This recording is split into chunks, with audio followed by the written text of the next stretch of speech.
What Really Happened with your host, Mike Rivero. The history the government hopes you never learn. Here is your host, Michael Rivero. And aloha, America. Welcome to our show today. It is Tuesday, April 18th. We have got a lot of stuff to talk about today. The phone lines are open, 800-313-9443. Mike is in our control room, twiddling the dials, keeping us out of trouble and ready to answer the phone when you call on in. Now, as you probably already heard, they finally caught up with the Cleveland Facebook killer, Steve Stephens. Apparently he got spotted at a McDonald's buying some nuggets, and they took off. There was a brief chase, and supposedly he killed himself in his car. And there are two issues that I want to bring up on about this story. First of all, I want to know if this guy was on prescription antidepressants, because he's certainly behaving like it. And I think the public has a right to know if these medications are dangerous. The second issue is, why did it take so long to find this guy? He's there with his cell phone, he's broadcasting Facebook messages, and he's live. Isn't the NSA and the FBI and the Stingray and everything supposed to find you through your cell phone? Or is that just a big bluff? Or even worse, it was a horribly expensive, bloated government project that cost a lot of money and can't actually do anything? But the fact that they had to wait to actually see the guy, get eyeballs on him, tells us that all this talk about constantly tracking you through your cell phone may not be 100% accurate. Oh my goodness, the government lied to us again. How will I cope? Another breaking story. Apparently over in the Congo, refugees have taken 13 United Nations mission staff as hostage. And apparently the issue is these refugees are sick of being told to wait, we're going to find someplace else. And there are all these people, 530 people, living in the Munigi base outside Goma. And they fled South Sudan last August. Sudan is another place where the U.S. is in there dropping bombs and everything. And they're just getting unhappy. And so they've taken these UN people hostage, and we'll see how that's going to evolve. Now then, we're going to get into the war zones. And I want to start with Korea, because there's something very interesting going on over there. And I think it reveals a couple of things: the war agenda and the deep factionalization of our government, where we know the NSA's gone rogue, CIA's gone rogue, now it looks like the Pentagon's gone rogue. There's nobody really in charge. It's all these various entities that are pursuing their own agendas at our expense and risk of life and limb. John McCain is out there flapping his gums again, saying North Korea is the first real test of Trump's presidency. And all I can say, John, is here's your rifle, here's your parachute, watch your head climbing into that plane, and we'll call North Korea and tell them you are on your way to whip their butts all by yourself. And more critical articles are coming out on this up in Global Research. And they're talking about the problem is not North Korea, it's Washington, D.C. And what it gets back to is the fact that the United States never actually won the Korean War.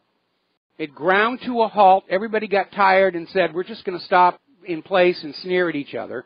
Technically, legally, the Korean War never ended. It's been 64 years of sitting there and saying there's a war going on, but nobody wants to show up for it. And, of course, this is a huge embarrassment for a government that likes to posture itself as being unbeatable militarily. The United States has never lost a war, except for Vietnam. And the Booga Booga is being cranked on up. Latest one is where they're now claiming that North Korea has agents in place already inside the United States, and they've got biological weapons. Ooh, they've got germs. Be afraid. Forget about the nuke thing. The nukes can't get to the mainland U.S., but they've got germs, and they're already there. So they're trying to ramp up the fear. Again, common sense.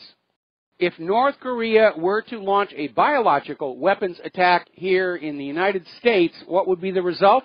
North Korea turned into a puddle of green molten glass. Another story, this one coming out of The Guardian, U.S. military considers shooting down North Korea missile tests. And it's still rattling the sabers. Now remember, most of what North Korea is testing are defensive missiles. They can't reach the U.S., they can't reach Japan, they can't reach Guam. They're short and medium-range missiles that exist to basically shoot at people trying to invade their country. And every nation has a right to self-defense, especially in a world where you have the United States and its allies invading country after country, drone strike after drone strike, cruise missiles, all of it. We know who the aggressors are here. And it is ridiculous to say that countries should not arm themselves to defend against invasion. And as I said yesterday, go back and look at all the countries the United States and its allies have regime changed and drone struck and invaded over the last 16 years. What is the one common factor in them all? They didn't have weapons with which to deter the invasions that hit. And that's what it comes down to. We're going to do a quick shout out to our on-air affiliates who are just now rejoining our network. Now, the other day, China warned the United States not to act unilaterally against North Korea. Today, Russia has chimed on in and saying, basically, there are no grounds to attack North Korea. North Korea has not attacked anybody. And this idea of going around and saying we have a right to destroy a country because sometime in the future they may not love us is ridiculous. It's also a violation of international law. Another story coming on out from RINF.com. Advocates urge Trump to de-escalate with North Korea, not continue to ratchet up threats and military aggression. Because everybody over there is so tense, they're just going to jump at the first signal and hit a button. And once you hit that button, there's no taking it back. Now then, Colonel Lawrence Wilkerson, who used to be Chief of Staff to Colin Powell, is saying the U.S. should stop with all the threats and own up to its own role in the present condition of the two split Koreas. Because the United States bears responsibility for the current conditions in Korea. Remember, 5 years ago, the Koreas were talking about unifying. The leading candidate to be the next president of South Korea is fully on board with what they call the Sunshine Policy. Let's glue it all back together, and we'll have a united Korea, the way Germany reunified. Another article coming out of the original antiwar.com, why Donald should cool it on North Korea, basically looking at all of their recent failed tests. Kim Jong-un can't deliver on his threats.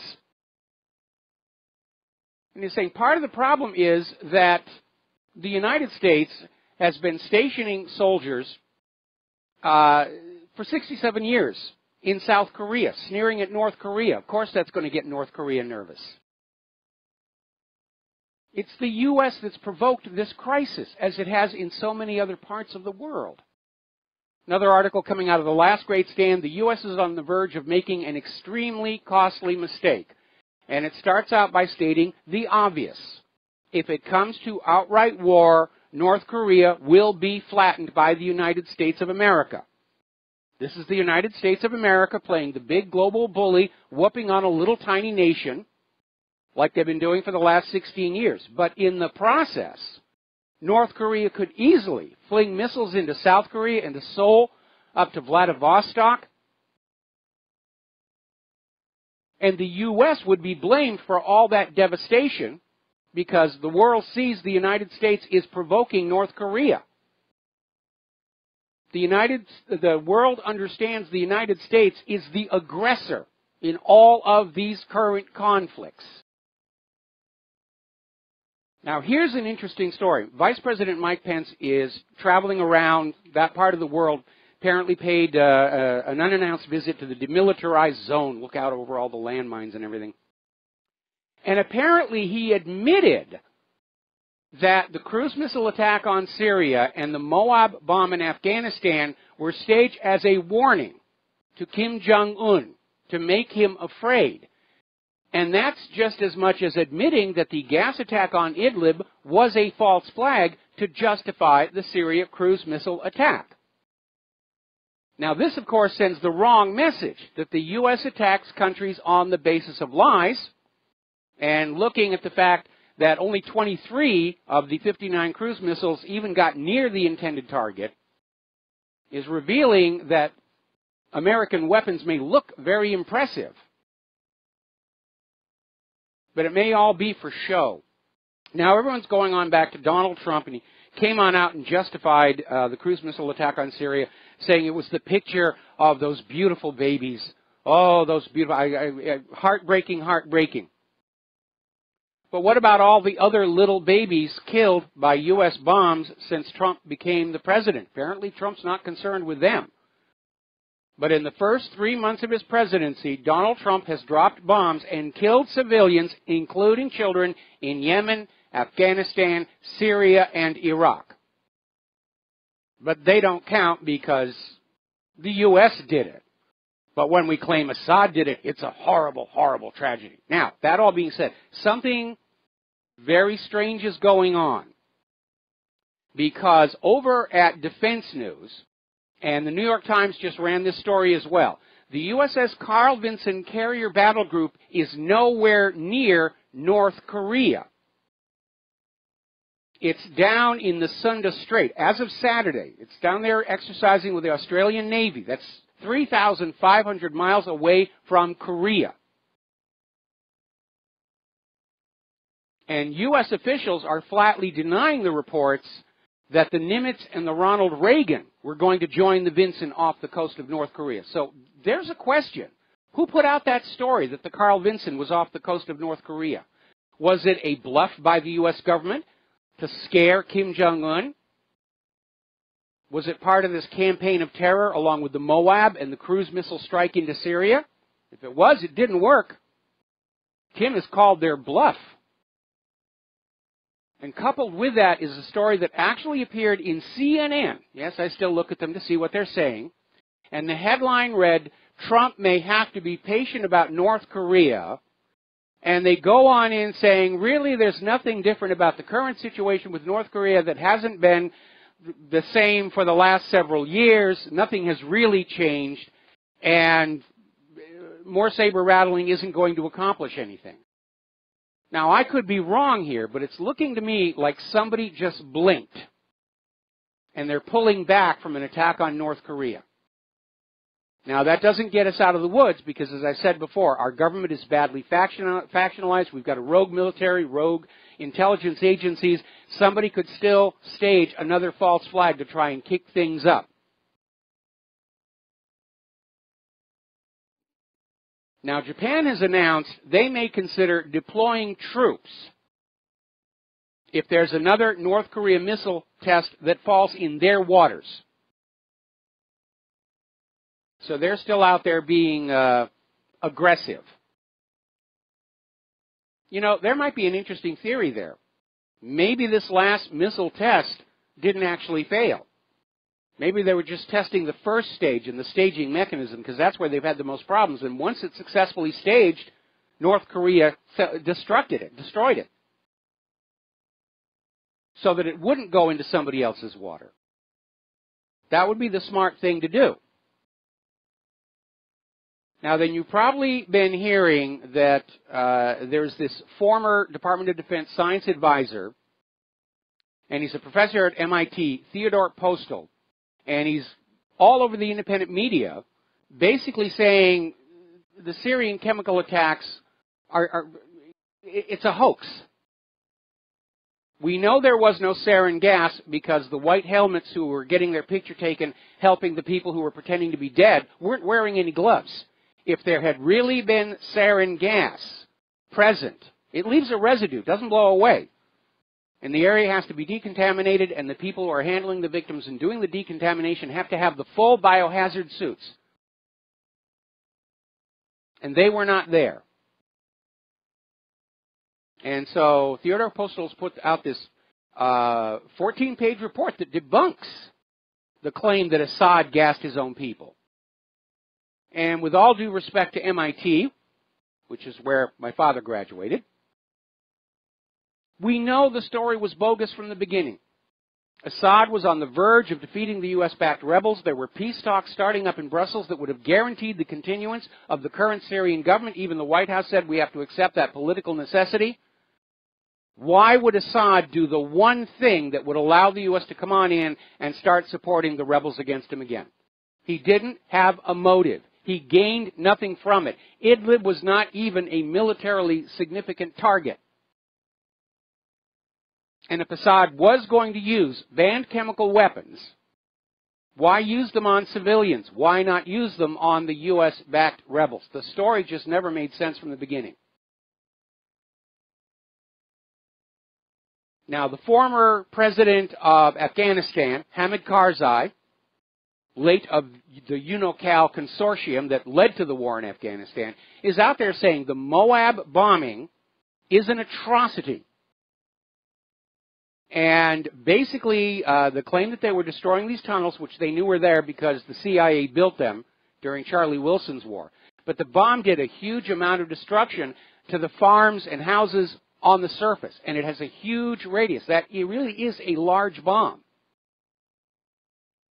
And now, of course, we've got Mike Pence saying they dropped it just to prove that they would, which was like Harry Truman, who dropped the bombs on Hiroshima and Nagasaki to show the world we had them and the political will or the political psychoses to actually use them.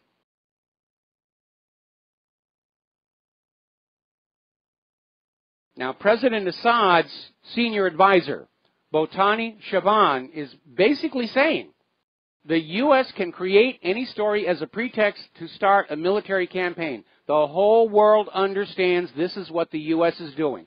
Tell a lie, attack a country. Saddam has nuclear weapons. Boom. Assad is gassing his own people. Boom. What lie will they tell to invade somebody else? They've certainly been ramping up the fear campaign about North Korea. And everybody's saying, oh, North Korea, North Korea. North Korea is not going to attack us. The retaliation would destroy the entire country.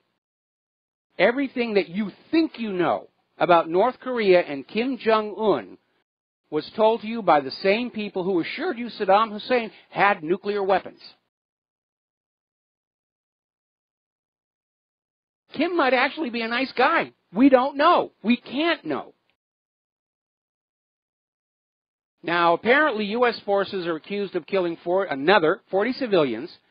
They dropped a bomb on a Syrian mosque where they thought there might be an al-Qaeda meeting. There was no al-Qaeda meeting. They dropped the bomb during prayer, and they killed at least 40 civilians. Then they came on back and did a double tap on the survivors fleeing outside.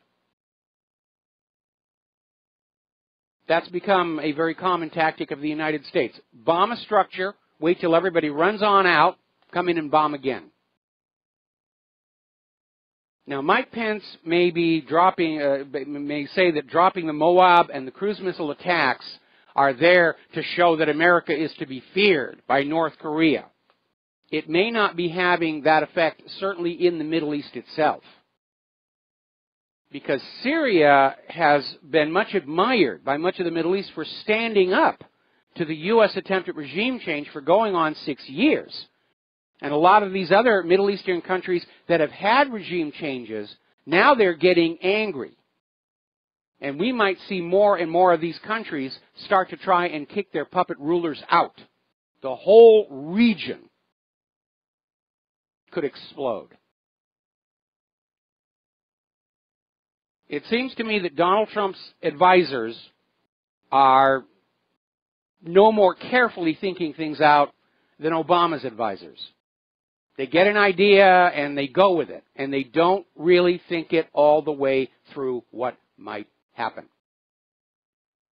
Apparently, Turkish soldiers and Kurdish fighters are exchanging heavy fire in the north of Syria. We're going to take a break for commercials here. We've got callers waiting on the line, and we'll be back after these few words. And aloha, America. Welcome back to the show here. We've got a breaking story. Apparently, somebody went on a shooting spree in downtown Fresno.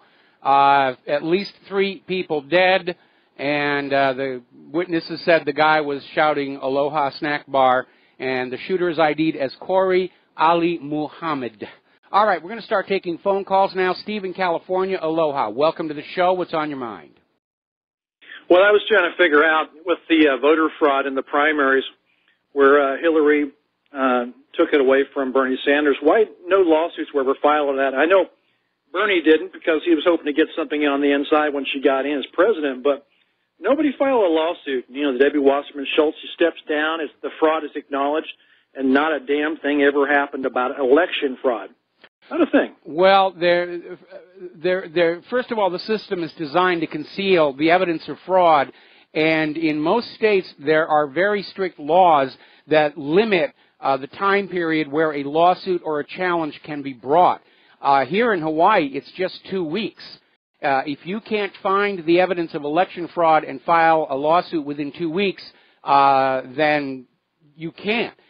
We also have the fact that judges won't entertain the lawsuits anyway. There was that case in San Diego where the judge actually said, yes, I see the evidence of fraud before me, but California has certified the election, therefore no lawsuits and challenges can be allowed. I mean, the system is completely corrupt and crooked. Yeah, sure is. Very, very disappointing.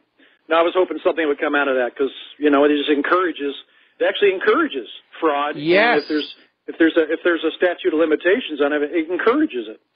Our current election system, and by the way, we're seeing indications it's the same all over the world. The election system is designed to facilitate and then conceal election fraud, and that's why it has to change. Hey, thanks, Michael. All right, thanks an awful lot. We're going to switch to Carol in Idaho. Aloha. Welcome to the show. What's on your mind? Michael. Hi, Michael. Thank you. I just want to mention something to the American people by way of you, Michael. Nothing new here, but really I think there's something that needs to be pointed out. I know that you and other hosts have actually pointed out that the U.S. has been involved in wars somewhere on the planet most of its existence as a nation, right? I think you yourself have probably said that a number of times. Okay. However, I think what needs to be said here and repeated often is the fact that in prior times, prior to the neocon Bolsheviks pulling off their new Pearl Harbor, which was 9/11, prior to that, Michael, the U.S. military-industrial complex at least seemed to have some semblance of decency about the way it would handle its conflicts, right? But since then, we just go into war, into nation after nation after nation with no apologies, right up to the Trump administration, and that's all if you understand what I'm trying to say. I see what you're saying. Yeah, absolutely. Well, see, here's what's really going on is that in times past, what the people knew of the wars, what they knew of the conduct of the wars, was controlled by the corporate media and entertainment. And so people bought into the fact that we were fighting moral wars, we were following the rules. In the age of the internet and the independent media, everybody knows that that's no longer true. And that is really accounting for most of the difference in the perception. It isn't that the wars are any more brutal than they have been in the past. We're just seeing it. If you go back to Major General Smedley Butler's treatise, All War is a Racket, he reveals in there that long before the neocons, war was all about serving the interests of the bankers. It's just the American people never knew it. They never saw it. Nobody was telling them that was the real reason their children were being killed and crippled. Well, thank you for pointing that out, because I guess I deduce from that I myself have had an idea that if the U.S. has been nicer than it really has been all along. Yes, right? Absolutely. Thank you. All right. Thanks an awful lot. We're going to let you go here. And we're coming up on another commercial break, so we're going to hold off on the next phone call here. Over in Iraq, in Mosul, 60 Islamic State militants have been killed by the Iraqi forces. And I want to emphasize that because there's been another development involving just who is on whose side in these war zones. We'll be back after these commercials. And aloha, America. Welcome back to the show here. And FARS News is reporting that once again, U.S. aircraft have been observed dropping aid packages to ISIS near a town in western Nineveh province. And what is going on here is the U.S. is still supporting ISIS to prolong the conflict until Iraq capitulates into allowing a large chunk of their territory to be split off for the future Kurdistan. And every single one of those aid drops, everybody involved in that mission, is technically guilty of the crime of treason, giving aid and comfort to the enemy in time of war. We've all been told there's a war on terror. We've all been told that ISIS and Al-Qaeda are the enemies in the war on terror. Aiding them is an act of treason.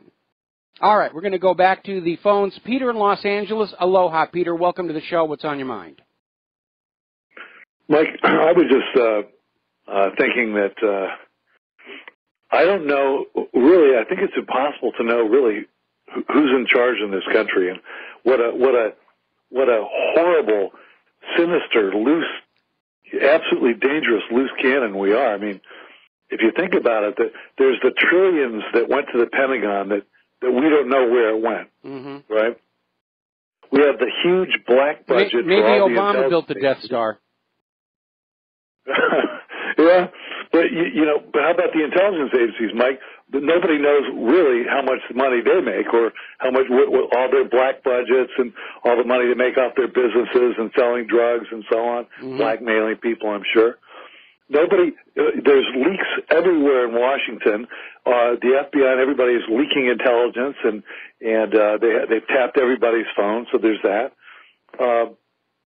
The elections are completely rigged.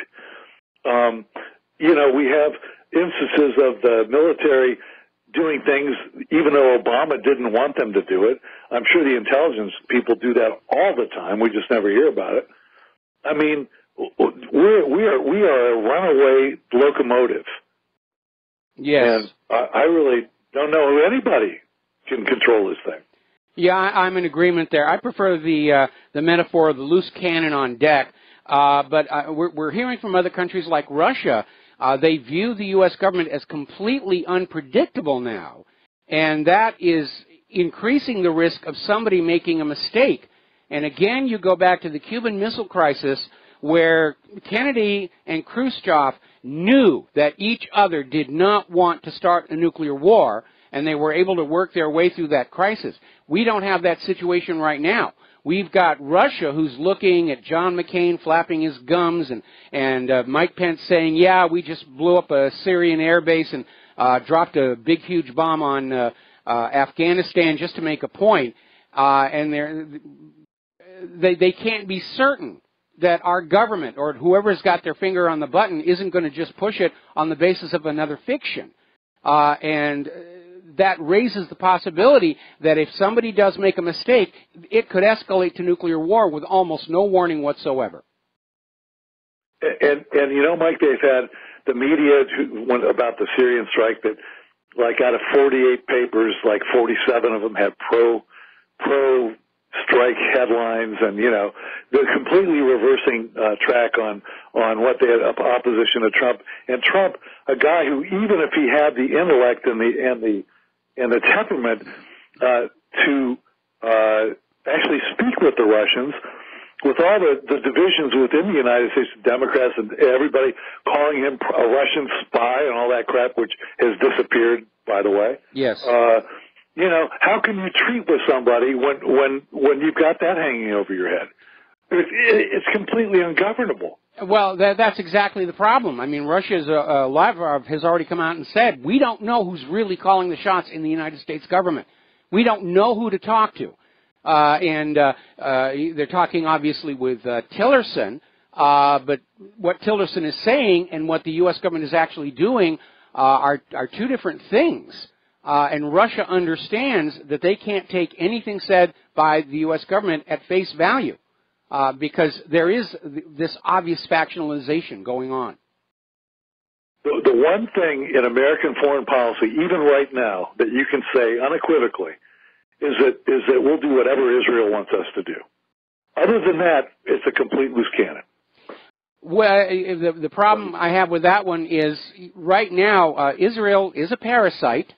And they'll go on sucking the United States until it is destroyed, and then they'll just hop onto some other country, like Canada, because parasites view a host as a divine right, and that the universe is just going to provide more hosts for us to parasitize on. And unfortunately, all these people in the U.S. government who are doing the bidding of Israel do not understand that the ultimate end of Israel's bidding is the destruction of the United States of America. I'm not saying that Israel wants to destroy the United States of America. It's just they can't stop sucking the blood out. Yeah, they can't stop themselves. That's for sure. The other thing, Mike, is, by the way, when you were saying yesterday about the defoliants of the Palestinian Gazan property, farms. Yes. Are they using Agent Orange? I wonder. I don't know what they're using, but they're using a chemical that is destroying the food crops. Could be Roundup for all we know. God.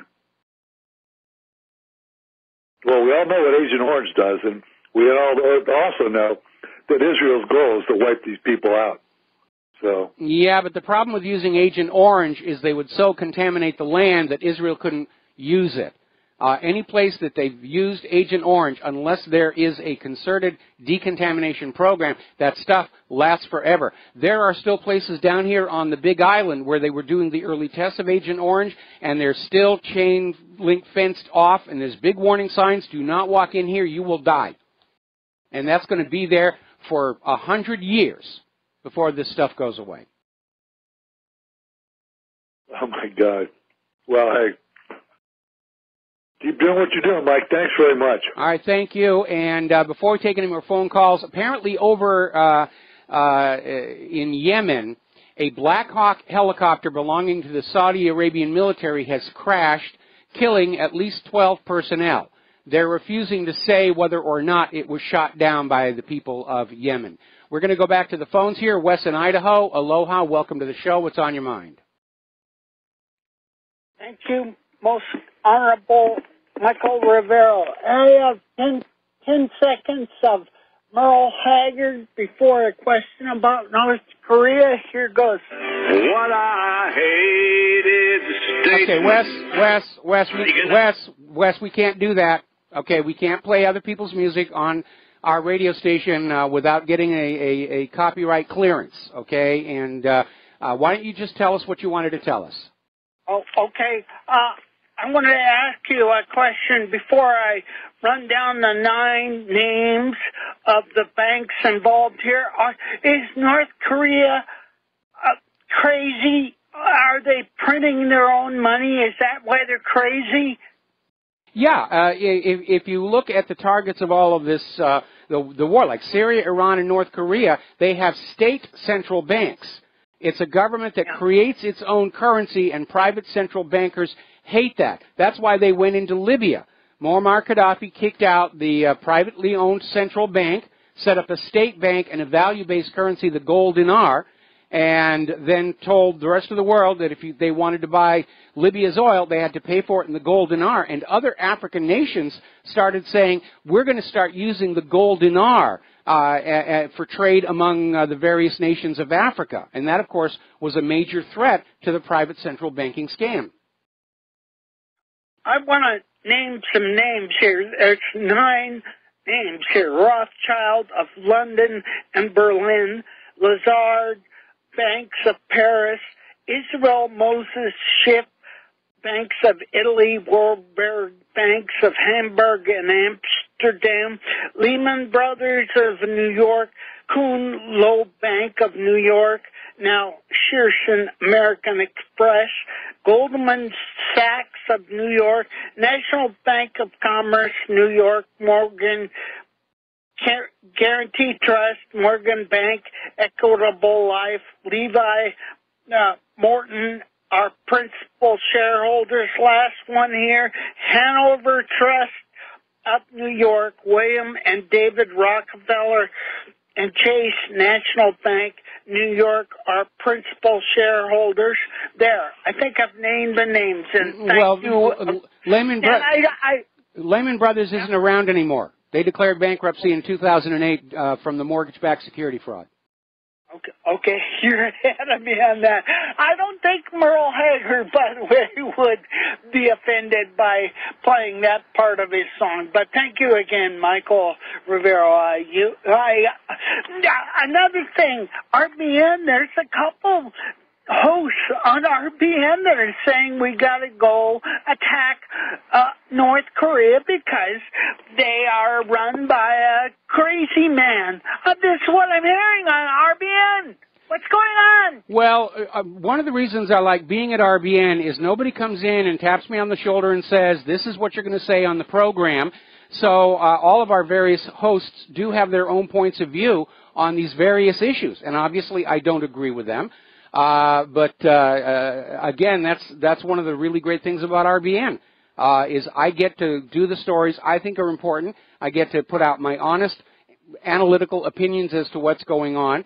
We don't have somebody in the background saying, well, that story is going to harm our advertisers, therefore you can't go there. And that's really what independent media is supposed to be about.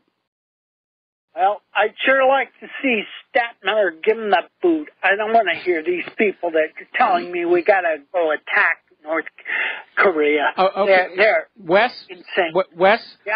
Okay, there's a little thing on your computer called a volume control, and you can always turn it down and not listen to the host that you don't agree with, okay? We're going to let you go here and switch over to Chuck in Texas. Chuck, aloha. Welcome to the show. What's on your mind? Hey, Michael. The caller before would have been a great segue to this call. How many times, me personally, am I going to fall for a Zionist? The last person in the world that I would ever believe and trust would be a Zionist. Recently, Michael Savage, who I never paid a lot of attention before because if they're pro-Israel, I just write them off out of hand. He has been hammering Trump over the last week over betraying us and his warmonger stances and everything. He has done a 180-degree turn and is now talking about the glories of empire and how maybe we need to take another look at it and how great it would be for America to go ahead and become empire. I like to have freaked.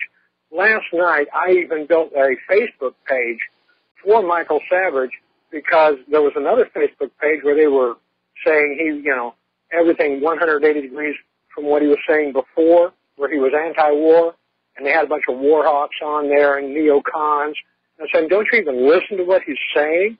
And now I'm sitting here at my computer writing a post to put on that Facebook page saying, how many times do I have to be fooled and fall for a Zionist lie? I can't believe the 180-degree turn that Michael Savage has just done. It's incredible. It's just in your face. This had to have been planned. Had to have been. Well, somebody yanked his leash, said, and you need to understand, the people who are pushing for this next war, in their view, they no longer have a choice. They've gone way too far down this road to quit and turn around without imploding the United States of America's economy. And so they're thinking, we may not succeed, but, we dare not allow ourselves to fail, and they're just going to keep on moving. The ultimate goal is a war against the ruble and the yuan. And they're risking the incineration of the surface of planet Earth in this argument over whose brand of ink and paper we're all going to be using for the next 100 years. Well, I'll be giving people a heads up that if they want to keep that page open, they can. I've already put you on that page, by the way, as the other Michael, that that this is my favorite, the other Michael. And if I haven't found a good Facebook page where they're posting your latest shows, I'll get that done tonight for you. Because as far as I'm concerned, I've done radio myself. I know how hard it is. You're just amazing. Well, I've done 3-hour shows. I know how hard it is. You're amazing. Well, thank you very much here, but you need to understand that I've been informed by several people that searching for me or what really happened on Facebook does not get results. We're being blocked on there. I know that there are some YouTube channels that are out there that cover my show, and Facebook right now is going through a big stink in that they closed down a whole bunch of obviously fake accounts only to discover that these accounts were being set up to puff up various corporate media entities, and apparently the one that took the biggest hit was USA Today, because when they shut down these obviously fake accounts, USA Today lost a whole huge number of their followers. And so there's a lot of fraud going on in the corporate social media to make the corporate media look better than it really is. Remember, we talked about a month ago where all the major newspapers were caught using Chinese botnets to artificially inflate the clicks on their website to make it look like they're still relevant. And in the process, they're cheating their advertisers by saying, look at all these people reading the site. We're going to charge you thus and such money. Anyway, Chuck, we're going to let you go. And thank you very much for the phone call and the kind thoughts here. And we're going to take one more phone call, then we're going to close the lines for a bit because I got a bunch of news to get to. Dan in Canada, aloha. Welcome to the show. What's on your mind? Aloha, Mike. Just wanted to talk about the Boston bombing. I know you had posted some articles and videos yesterday on the anniversary. There was one of the victims, or alleged victims. Her name was Adrienne Hazlitt Davis. Mm-hmm. And yesterday she was saying, oh, they put the wreath 20 feet too far away from the actual site. And she made this big stink. And it just comes across as one of these crisis actresses. And I was thinking to myself, I studied the Boston bombing back in the first happened. Mm-hmm. And it just seems like I'm wondering how they could possibly fool all these people, if it was crisis actors. Then I see this video yesterday where they completely controlled the triage unit. Yeah. The fact of the matter is they didn't fool everybody. They like to pretend that they did, but they didn't. Anyway, Dan, I need to take a break for commercials. Do not hang up. I'm going to come back to you after these words from our sponsors. And aloha, America. Welcome back to our show here. We're still talking with Dan up in Canada. We're talking about the Boston bombing and the reality that while the government and the corporate media are still pretending that they have succeeded in bamboozling the American people, the reality is they have not. And a good example of this goes all the way back to the assassination of John F. Kennedy, where they did succeed in fooling the vast majority of the American people, and those who had information that pointed in a different direction did not have the means to get that information out. And it took about 30 years to reach a point where polls showed half of Americans knew the Warren Report was a complete fiction. Well, today in the age of the Internet and the independent media, the life expectancy of a government lie can be clocked with an egg timer. And there's a lot of the deep state, the old career politicians, the fossils still occupying management at CIA and FBI and NSA that still don't understand the fundamental change to the flow of information in our society. Dan? Yes, it took 12 years for people to see the Zapruder film. And now we have the Internet. Yes, we do. And again, the government and the corporate media have not succeeded in fooling us that Saddam Hussein had nuclear weapons. They did not succeed in convincing us Assad was gassing his own people in 2013 and 2014 and the 4th of this month. But all they know how to do is lie, because the U.S. government has gotten by with lies, fraud, and deception for so long, they don't actually know any other way to run a country. And that is another reason why I am foreseeing a Soviet Union-style collapse in the future for Washington, D.C. Yeah, I don't disagree with that at all. Going back to the Boston bombing, so this woman who apparently had her leg amputated was at the spot where some 12 feet away, styrofoam cups weren't even blown off of the patio. And there was also a double-paned glass window right in front of the explosion, or only one of the glass panes broke. So I'm wondering how, I've been to a KISS concert and I've seen these pyrotechnics explosions, and they're pretty impressive. I mean, you'd be scared, to have the bovine excrement come out of you. And I just don't buy this whole story. Well, the funny thing is, I was actually doing my radio show right here, and I was watching TV right when it first happened. And the first time I saw the video of the explosion, it looked like a smoke effect from a movie set to me, rather than a real high-bristive explosion. And it looks like some of these crisis actors are people who have lost limbs earlier in life, and they were done up with makeup to make it look like it was more horrific. And there are a couple of photos and videos out there where they slip up and show that, you know, the wounded limbs are actually artificial.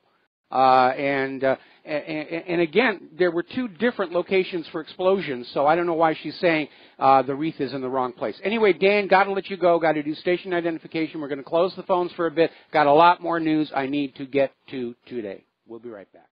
And aloha, America. Welcome back to our show, hour number 2. Look, phone lines are closed right now because I've got a lot of stuff to talk about. There's a lot going on out there. Now, apparently, Senator John McCain is meeting with Iranian dissidents. Now, they're all in Albania at the moment. But he's out there with his photo op and talking about someday Iran will be free. And we've seen this before. This is the beginning of a new Maidan, a new color revolution, a new regime change. From John McCain, who never met a war he didn't like, except the one he crashed all those planes in. And I'd like to remind everybody that John McCain's actual job is supposed to be Arizona. He's going around, gets his picture taken with the ISIS leadership, and now we find out the U.S. is supporting ISIS again. And they still have their sights on Iran. Oh, Iran is evil, Iran is bad. Iran has not launched, has not initiated a war of conquest against another nation in over 200 years. And again, the government and the corporate media have failed to convince Americans that we are under threat from Iran because someday they may build a nuclear weapon. But the same logic applies to them that applies to North Korea. Even if they had a nuclear weapon, even if Saddam had had a nuclear weapon, all they could do is march it down the street in a parade, like they just had in North Korea, or put it in a museum. No nation is going to carry out an unprovoked attack on the United States of America because of our nuclear deterrent. It's ridiculous to portray Iran as a threat. The reason Iran is in the crosshairs, a couple of different reasons. Like I said, assassinations and wars never happen for just one reason. Iran still has a state central bank. They do not allow private central banking.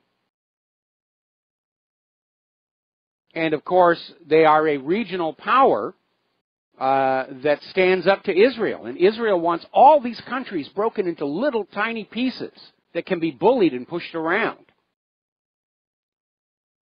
Now, earlier we were talking about this Booga Booga scare campaign that North Korea has agents in all 50 states with biological weapons, blah, blah, blah, blah, blah, and trying to ramp up the fear, which may signal yet another false flag attack. The Department of Homeland Security is saying the FBI is now following Islamic terror groups in all 50 states, and that the threat has reached an all-time high. Gee, wasn't that open borders thing a really, really good idea? Again, fear is used to control you.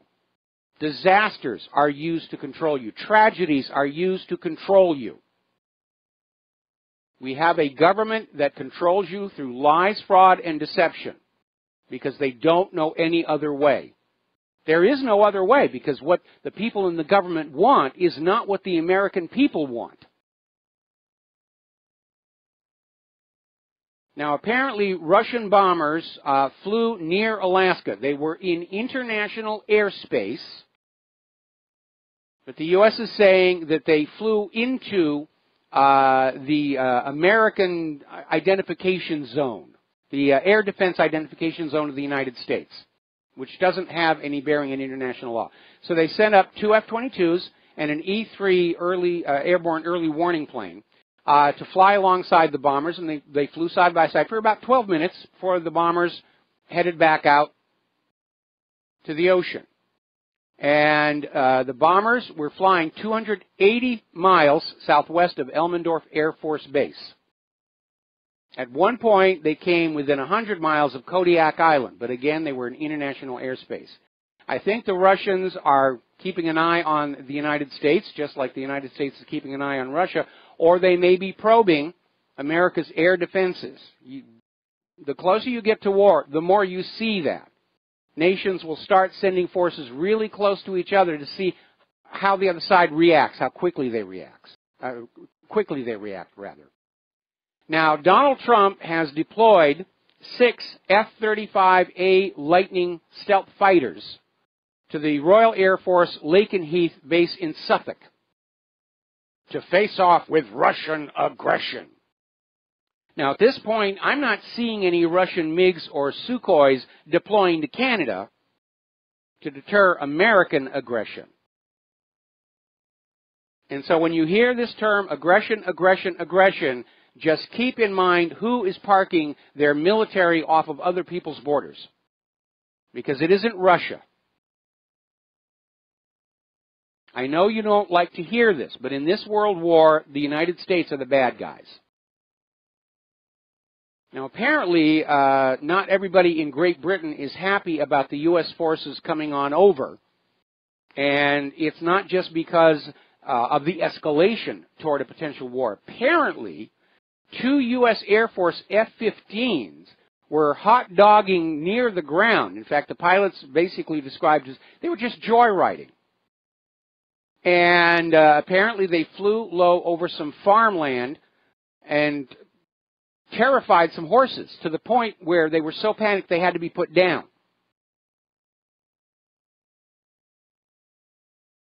So that's not going to win any friends over there.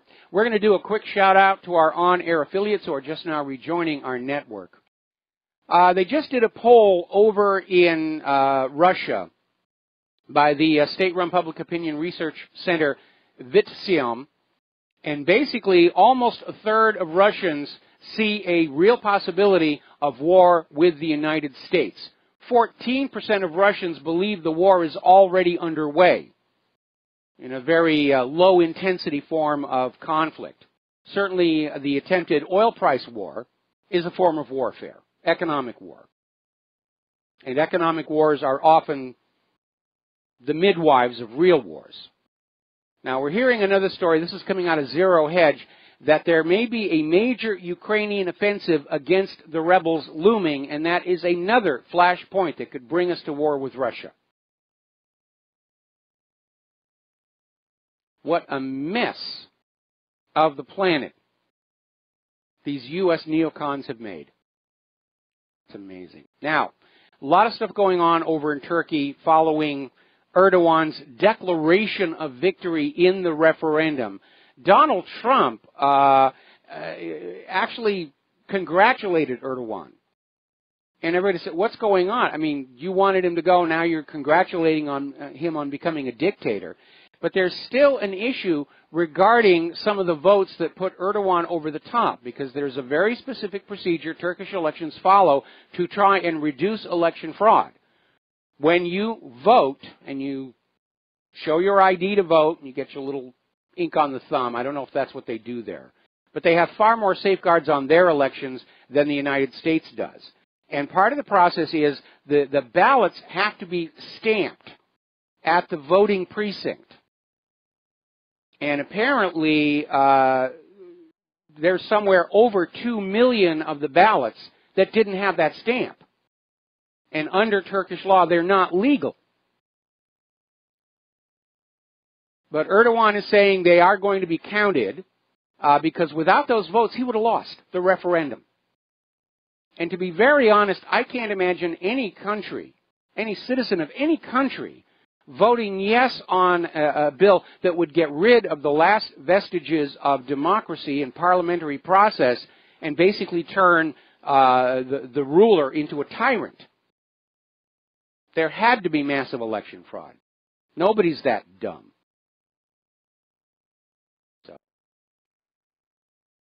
very interesting article that came out of Deviant Investor. When will they ever learn? And it starts out with some references to some 60s music, but the real meat of the article is 50 years ago we were bombing North Vietnam back into the Stone Age. That worked out well for the military contractors, killed a lot of people, raised prices and taxes on the American people. 25 years ago, we were fighting Iraq and Saddam Hussein. That worked out well for the military contractors, killed a lot of people, and raised prices and taxes for the American people. 10 years ago, we were fighting again in Iraq. That worked out well for the military contractors, killed a lot of people, and raised prices and taxes for the American people. Today, we are still fighting in the Middle East and bombing Syria. Who benefits from all the wars? The military contractors and their investors. And if you look at the stock market, companies like Raytheon, who make the Tomahawk, their stock is going up. War is good business if your business is war. If your business isn't war, it's a bad thing. Now, surprisingly, there is a growing pushback against Jared Kushner. And the issue is, first of all, that he seems to have staged a palace coup against President Trump. But more to the point, he is still refusing to reveal his foreign connections. And so a group of lawmakers are saying his security clearance should be revoked, at which point he would no longer be eligible to be working inside the White House. A lot of people have been very, very critical of Jared and who his foreign entanglements are. But interestingly enough, the corporate media is still trying to cover for him. We had that story a while back where the reporters at one of the big newspapers were being told by management, do not write anything negative about Jared Kushner. He's somebody's asset in place inside the White House, and it's not the American people. Now then, interesting little revelation by Dr. Eric Karlstrom. Not too long ago, it came on out, courtesy of WikiLeaks, that the CIA had set up their own parallel operation mirroring the NSA's Total Information Awareness, Total Surveillance Program. Hideous waste of money to have two people doing exactly the same job. Dr. Karlstrom has revealed that back in the 1960s, at the height of the FBI's abusive COINTELPRO program, the CIA set up one of their own for domestic surveillance and operation, even though the CIA is forbidden by law from carrying out intelligence operations inside the United States. The FBI is supposed to be internal security, the CIA is supposed to be outside the country. And they're both constantly crossing into each other's domains, jurisdictions. There's all kinds of turf wars going on. Now, COINTELPRO was a violation of the Bill of Rights, what COINTELPRO was doing, what the FBI was doing. Dirty tricks, outright criminal activity. When it was finally leaked to the public, it almost delegitimized the government. And now we find out the CIA was doing exactly the same thing, and we only learned about it just now. So what else is going on in those back rooms that we, the American people, who are expected to pay for it all and obey all the dictums, what's going on in our name? It's a lot of corruption out there, and I think one thing that illustrates that, it has come on out that Susan Rice, despite being a career politician who at most made a $172,000 per year salary, has accumulated a personal wealth of $50 million, which raises the question, was Susan Rice, like the Clintons, using their government position to make money?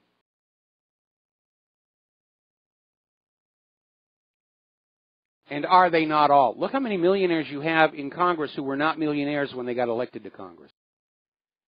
Now, we're getting word that Huma Abedin is about to sell a tell-all memoir. Her asking price is $2 million. And I don't know how much is going to be in there, but I can imagine that Huma Abedin is probably going to be staying out of suburban Washington, D.C. parks and small aircraft until the actual book signings here. Now, getting on back to the issue of election fraud, which has been raised by multiple stories today. Over in Nevada, the Secretary of State for Nevada has revealed that the Nevada Department of Motor Vehicles was instructing their employees to register non-citizens to vote. Nevada has a motor voter law where when you apply for your driver's license, you are registered to vote. But that's only supposed to apply to U.S. citizens or legal residents. And now we're finding out the Nevada DMV was instructing their employees to go ahead and register non-citizens to vote. Now, over in St. Paul, Minnesota, they had a recent election that gave a union huge amounts of money. This was a labor relations deal. And this was about the Service Employees International Union. And now they're looking into massive election fraud in that election. Election fraud is not confined to presidents or members of Congress. And now they're calling for a complete re-examination of all the ballots, look for forgeries. So election fraud is a reality. The election system, as it is currently constituted, cannot be trusted. Now, down in Georgia, they had a special election to fill a vacant congressional seat, and apparently these key electronic voter logs, which recorded the votes, were just swiped from the back of a pickup truck of a poll worker. The guy went to a grocery store, and for some reason, the voter logs were just sitting in the back of the truck, exposed, and they were stolen. Kind of reminds me of how the negatives of Robert F. Kennedy's assassination were stolen when they were on the verge of being returned to the photographer who took them. Now, there's a story coming out of Government Slaves where Hillary Clinton is saying that the 2016 election was my last race. I would certainly like it to be true. Of course, we know that Bill and Hillary are starting to polish up Chelsea for a run for Congress and then for the White House. We have these two dynastic ruling families in this country, the Clintons and the Bushes. And their dream is for the White House to belong solely to them, to pass it off back and forth. Last year's election was supposed to be a Bush-Clinton race. To keep the good times rolling, to keep the cocaine flowing. Now, the other day we were talking about this article that appeared over at the Huffington Post. And it basically came on out trying to make a case on how white men should be denied the right to vote for 20 years to compensate for all the evil that they do to our society. And the Huffington Post, an editor at the Huffington Post, even wrote another article praising this feminist theory. Then they found out that the supposed author of the original article was a fiction, was completely made up. Somebody trolled Huffington Post. They wrote up this piece of nonsense, and Huffington Post went with it. Amazing. Now, BBC is still out there trying to push the story that Assad gassed his own people in Idlib. And they're trying to counter the common sense argument that Assad had nothing to gain from gassing civilians in Idlib, but the rebels did. And so the BBC is literally out there trying to sell the idea that the moderate rebels would never blow up children. They're not like that. Assad would do it. He's evil. But the moderate rebels, they're fighting for freedom and light and whatever the Syrian equivalent of mom, apple pie, and the flag is. It must be nice to have a network that's paid for by the public, mandatory television tax. You can say whatever you want and nothing ever happens. Remember when the BBC reported on the collapse of World Trade Center Building 7 more than 20 minutes before it actually happened? And then people went back and said, let's see those raw videotapes and find out what went on. And BBC said, we just threw them away. And anybody who's ever worked in broadcast news knows you never throw away the original tapes of any world-changing event because those are a gold mine. You will be making money licensing copies of those for decades to come. And BBC said, we have no explanation. We threw out the raw tapes. It's just one of those things. Stop thinking too much. If you're a loyal citizen, if you're a loyal subject to the crown, you will stop thinking. Maybe it's time to have their brains surgically removed. They're of no use to us while they have a brain. We'll be right back after these few words.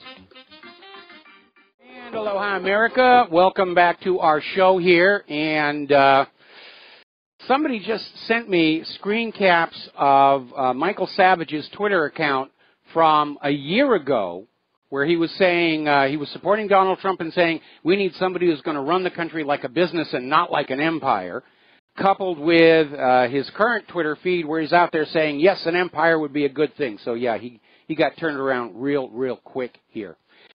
Somebody did an analysis of the various search engines. And if you use a lot of search engines, you probably realize that there is a feature called autocomplete, where you will start to type something into the search window, and it will provide a pull-down of possible things that you might want to click on and save the typing time. And that list normally is based on what other people are searching for at that time. So you're getting the most common searches in that category. And over at Investment Watch Blog, they had this story where somebody went back and did an analysis of Google, Yahoo, and Bing, and they found out that if you typed in the word Hillary on Yahoo and Bing, you would get all the selections like, did she sell secrets, is she a murderer, is she corrupt, and so forth. But on Google, all of the provided suggestions were positive. Hillary is whatever. And so, again, we're seeing the social media platforms are becoming just as controlled and corrupted as the corporate media. All right, we're going to take a phone call. Frank in North Carolina, aloha. Welcome to the show. What's on your mind? I just wanted to say I completely agree. I think that white men should have their vote taken away, their right to vote taken away for 20 years. I hope you're joking. No, I mean, if they're willing to give it up, I think it should be taken away. Well, I'm not willing to give it up. I know our votes don't really count all that much, but I mean, can you imagine what would happen if somebody came on out and said we should take women's right to vote away because they're emotional and they're getting all this other stuff, or take away the right to vote from blacks or Hispanics? The article really was absurd, and that's why we all reacted to it. But the issue was the article was a hoax, and Huffington Post actually went with it, showing just how liberal they have become. Right. Well, you know, it's like this guy with Oathkeeper, Stuart Rhodes. Now, he's a Yale-educated attorney, military veteran, all that, real smart guy, articulate and everything, but, you know, his main concern is fashion. You know, he wants to be fashionable. He goes out there, and when he realizes that there might be some people associated with, you know, quote-unquote white nationalism or something, his main concern is he's got to get out there and let people know, look, you know, we don't care about white rights, you know, because, you know, I mean, the way I look at it, if white people don't look out for their own rights, for their own interests, who else is going to? No one. Well, but, you know, I don't want to encourage any more factionalism and splitting within our society.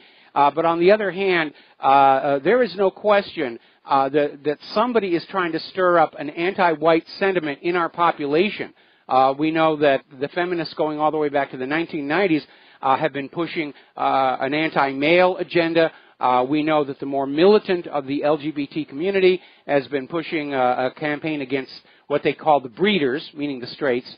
And now, of course, we're seeing this Black Lives Matter, you know, pushing this campaign against white people.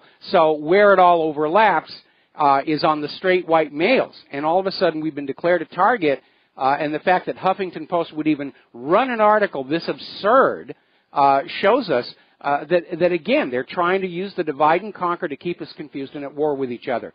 Anyway, Frank, I got to let you go. We're on the verge of another commercial break. And in the remaining time here, apparently, interesting story. When CNN was broadcasting from the White House Easter egg roll, a kid ran behind the talking heads and appears to say fake news. So that was kind of fun. All right, getting into the economic news. And the news is not looking all that good Story coming out of RINF.com, the Trump White House is taking marching orders from hundreds of CEOs, and maybe one of the reasons that the White House does not want the visitor logs to get out is how many corporate executives have been having meetings with Donald Trump. We're going to take a break for commercials, back with another phone call after these few words. And aloha, America. Welcome back to the show. We're going to go back to the phones. Karen in Maryland, aloha. Welcome to the show. What's on your mind? Okay, I have a few questions for you. Hi there. Do you have any alternatives to Facebook, LinkedIn, or Twitter? And do you suggest that we stay off those sites if there are alternatives? That's question number one. Well, I recommend for search engines DuckDuckGo or Yandex. Would you spell that, please? Well, actually, if you go to my website and look in the left margin, there are links to all of those. You can just click on that, go on in, and sign on up. To replace Facebook, there is Scene Life, and to replace Twitter, there is Gab, and there's also another Facebook replacement is called VK, and I'm posting a lot of material to those right now. And so far, I'm not seeing any indications of censorship. And they are gaining in users and popularity because people do not want to go to a social media platform that arrogantly says, we will decide for you what you're thinking, seeing, hearing, and reading, because we've had enough of that nonsense from the regular corporate media. So all of these sites, there are links to, obvious links to on your site. In the left margin, the left margin sidebar, you will see a whole row of these little icons that show Scene Life, Gab, VK, Yandex, and DuckDuckGo. It's okay, right. Thank you. All right, thanks an awful lot, and we're going to let you go. Now then, getting on back to the news here, we're talking about the economy. We're talking about how Donald Trump has had an endless string of corporate executives, Wall Street people, marching in and out of the White House. And we are beginning to see indications that Donald Trump's economic and tax policy, like so much else, is diverging rapidly from his campaign rhetoric. Now, when Donald Trump won his election, gold actually dropped because everybody thought Donald Trump is going to fix the economy, the dollar's going to go up, and the investing market is going to be really, really good, and it hasn't materialized. And so gold has now erased its post-election decline and appears to be heading up again. Now, there was a little profit-taking on Friday, and we know that the bankers and the equities dealers are still trying to find some way to keep those prices down low. But they're not going to be able to do it forever. And again, I strongly recommend, if you have surplus cash that you can invest, you get it in silver and gold. Silver's actually been outperforming gold, but you should have them both under your own control. Do not buy those paper contracts. They are leveraged hundreds to one, and when there is a run on the metals, and sooner or later there will be, most of the people holding those paper contracts, that's all they're going to be left with, paper contracts. What you want is something of value, tangible, inherent value under your control. That is the first step back to economic freedom. That's the way the country actually started.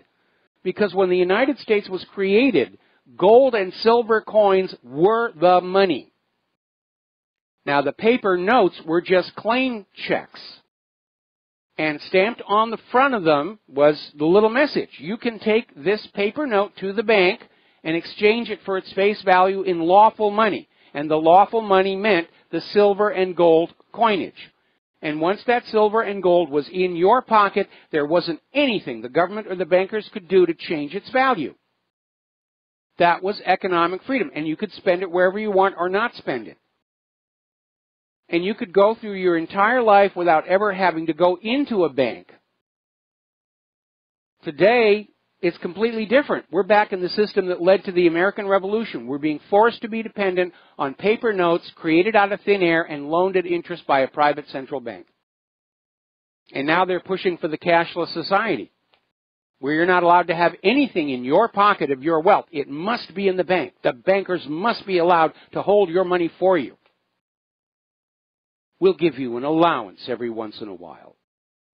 And the IMF has come on out and admitted once they accomplish a cashless society, they're going to go into negative interest rates on all savings accounts. You want to know the best way in the world to be a bank robber? Own the bank. Now, here's an article. It's over in Post News D2, how the U.S. government is approaching $20 trillion in debt. And I remember just back in the 1990s when the U.S. government was $5 trillion in debt. There was actually an attempt to get a constitutional resolution passed in 3/4 of the states, saying that when the national debt goes over $6 trillion, the federal government is dissolved. And unfortunately, they couldn't get enough states to sign on to that. And now we're at $20 trillion in debt. And a big part of that debt, of course, is the military spending. Now, you've probably been told thus and such out of your tax dollars goes into the military, but a lot of that is actually hidden and spread on out. We know a lot of the black budget gets buried in the budgets of other departments, which explains why they absorb so much money and provide so little service. But when you take the spending for weapons development, spending for the wars, the spending for the veterans' benefits, which is a lot even though they're being treated very poorly, it comes up to almost half of the entire gross domestic product is geared toward war. And that is another indicator that we're heading toward a Soviet Union-style collapse.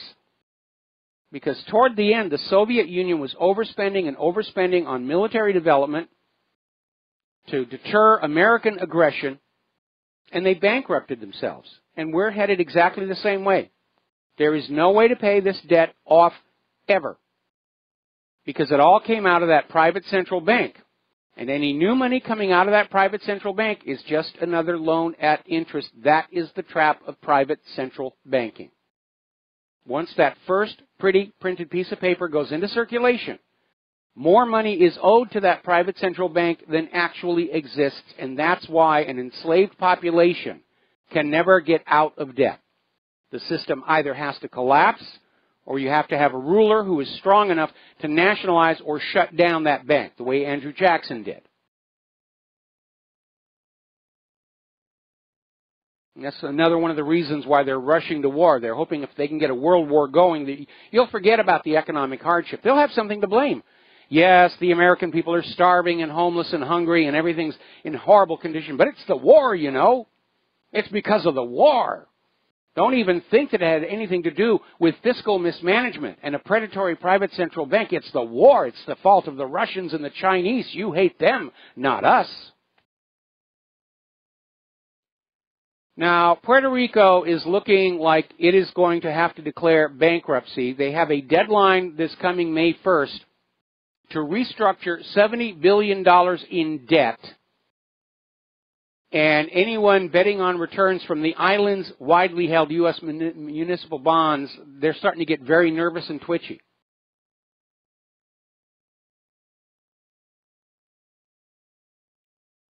Everybody's hovering on the edge of bankruptcy. The U.S. itself, Puerto Rico, certainly Venezuela. They're having troops in the streets now to deal with that. And that is because private central banking is inherently unstable. Because, by design, it produces more debt than money with which to pay that debt until the debt crushes the system. And that is why, following the coming global crash, I would hope that every single nation, as they rebuild, outlaw private central banking and go back to a government providing its own money interest-free to support commerce. Now, WikiLeaks is releasing a lot of information from the Vault 7 documents, and apparently they have found indications that CIA can't hack into the Bitcoin system.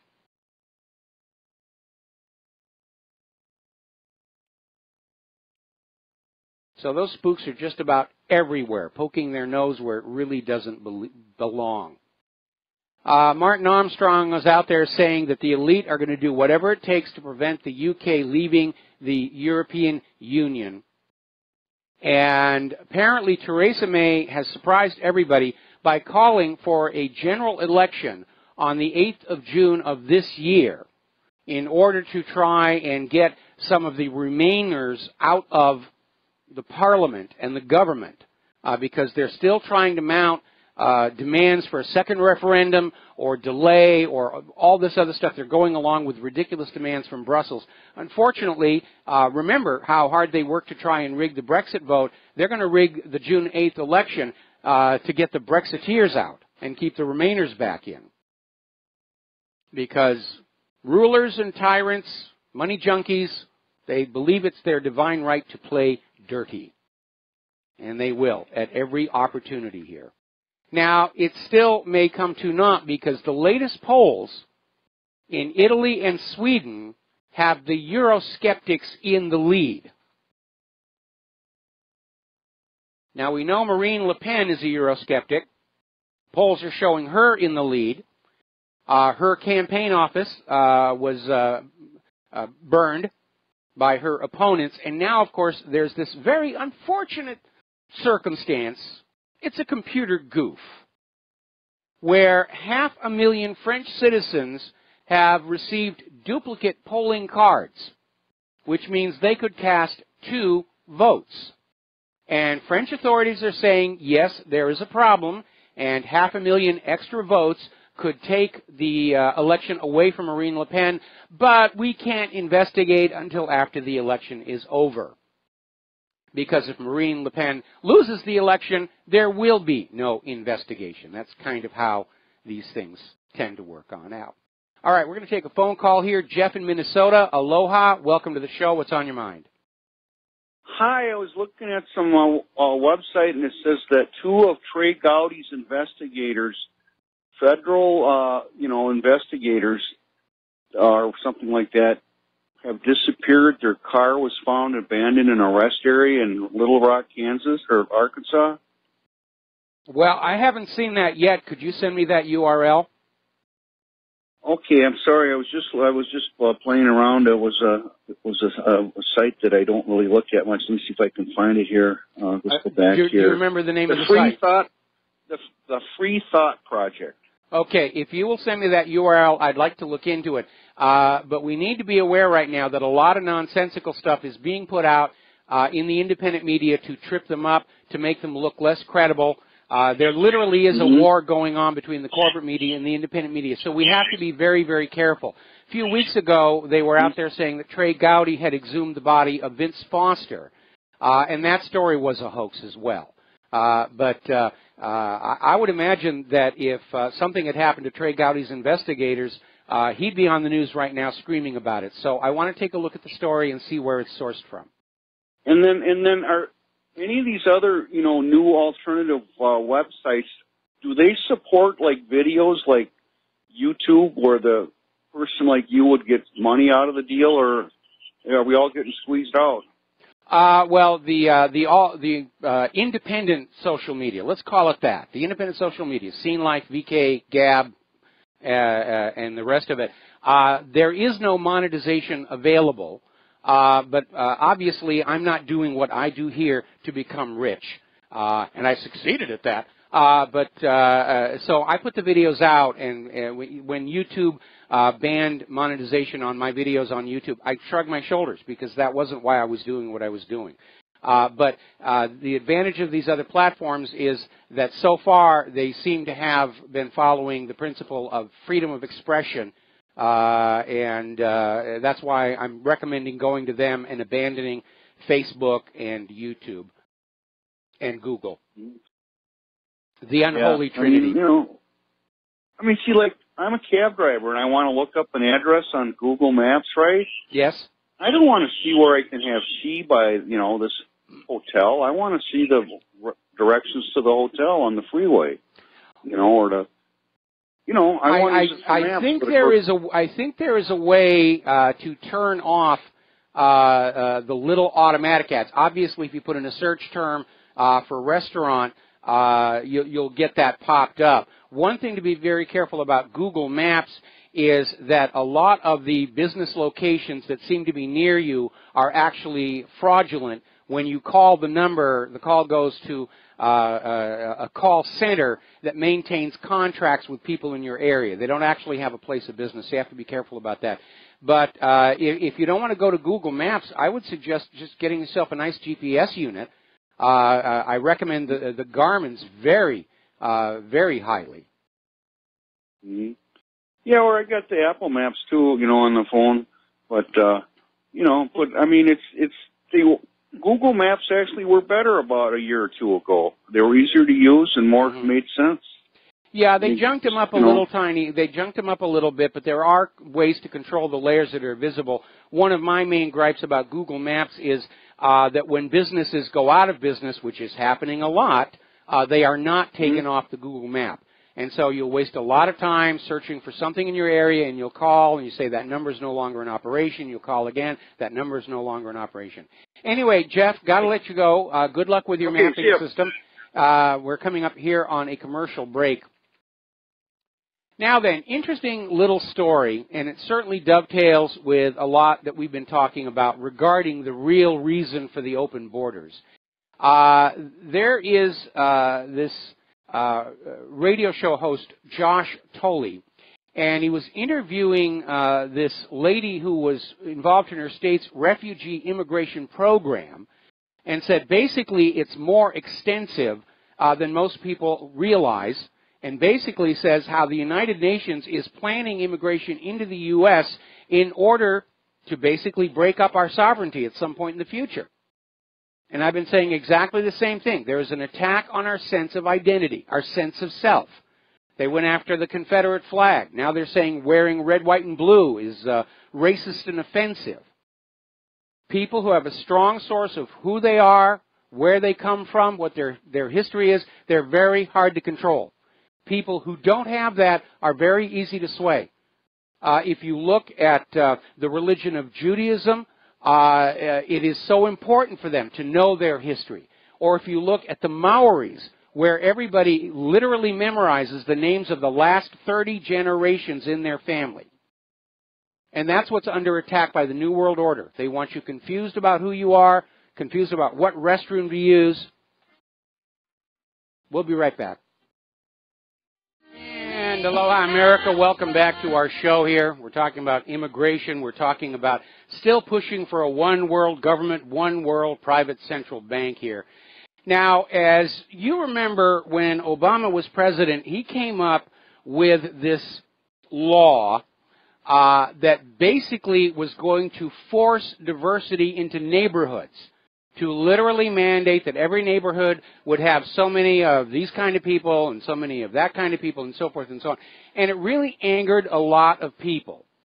And it was called the Affirmatively Furthering Fair Housing, but it was done without regard to the economic realities of certain people.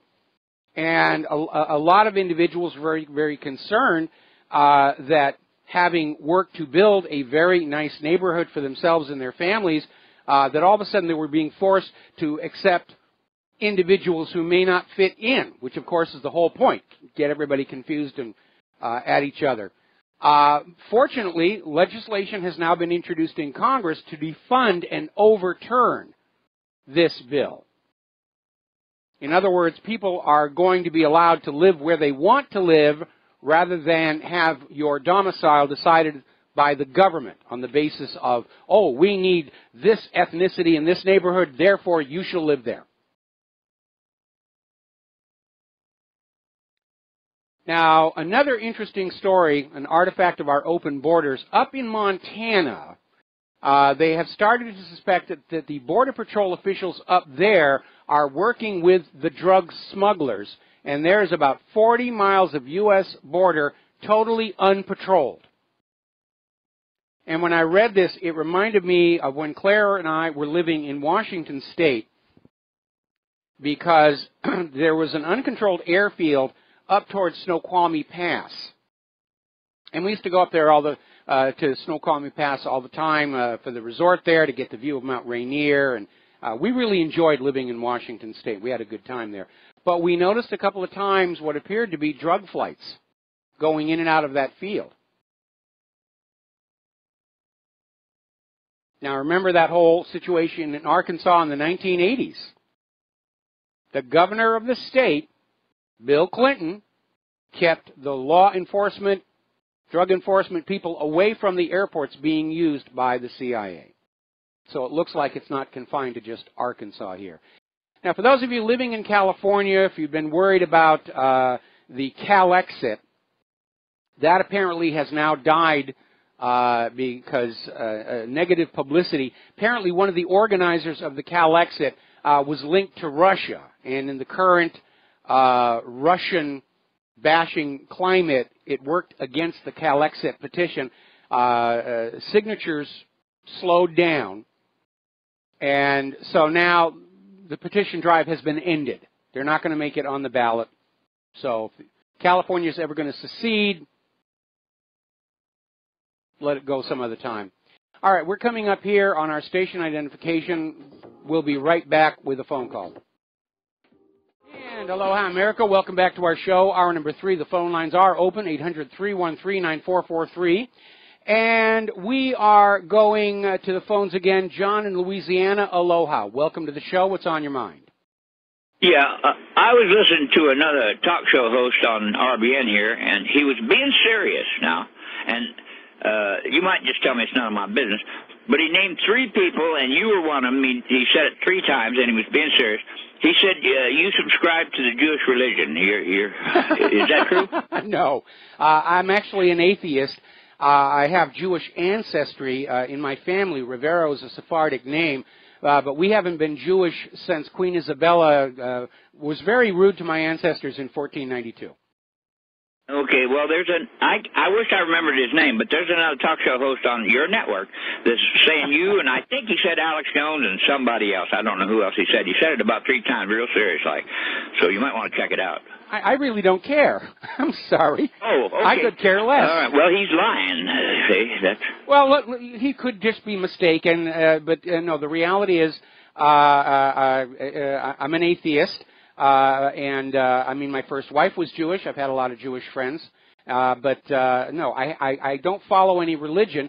But people get confused when I say that I do have Jewish ancestry on the paternal line of the family.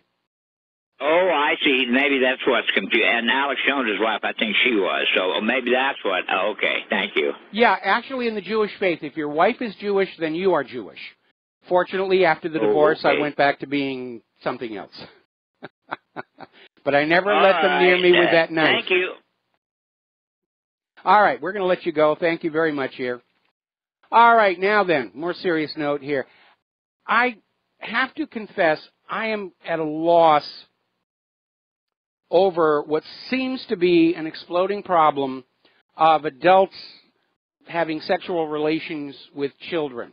Now, maybe it's one of those things that's been going on all along and was just kept hidden.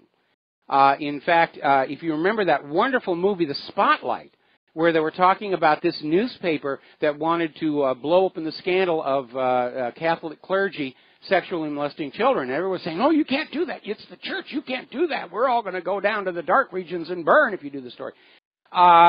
And maybe it's something that's been going on all along, and we just didn't see it. But again, in the age of the Internet and the independent media, it does seem to be out there. Or maybe it's because more people are taking these prescription antidepressants that interfere with their impulse control. But apparently down in Texas, they've had to investigate 159 cases of educator-student sex. Over 80 cases just since January. 46% of the people were charged with a crime. And there are 2 issues at work there. First of all, when you do something like that to a child, it's more than just the sex. You're stealing their youth from them. You're forcing them to grow up and see the world as it really is. And I think children ought to be allowed to remain children for as long as they can. Because losing your innocence is a one-way street. You don't get to go back. It's like when you were told there's no such thing as Santa Claus. You can't go back to believing it. That's one issue. And the other issue I have is that from my point of view, children are to be taught science to, encouraged in the arts and music, and I don't know what's really going on there, but apparently it's an issue.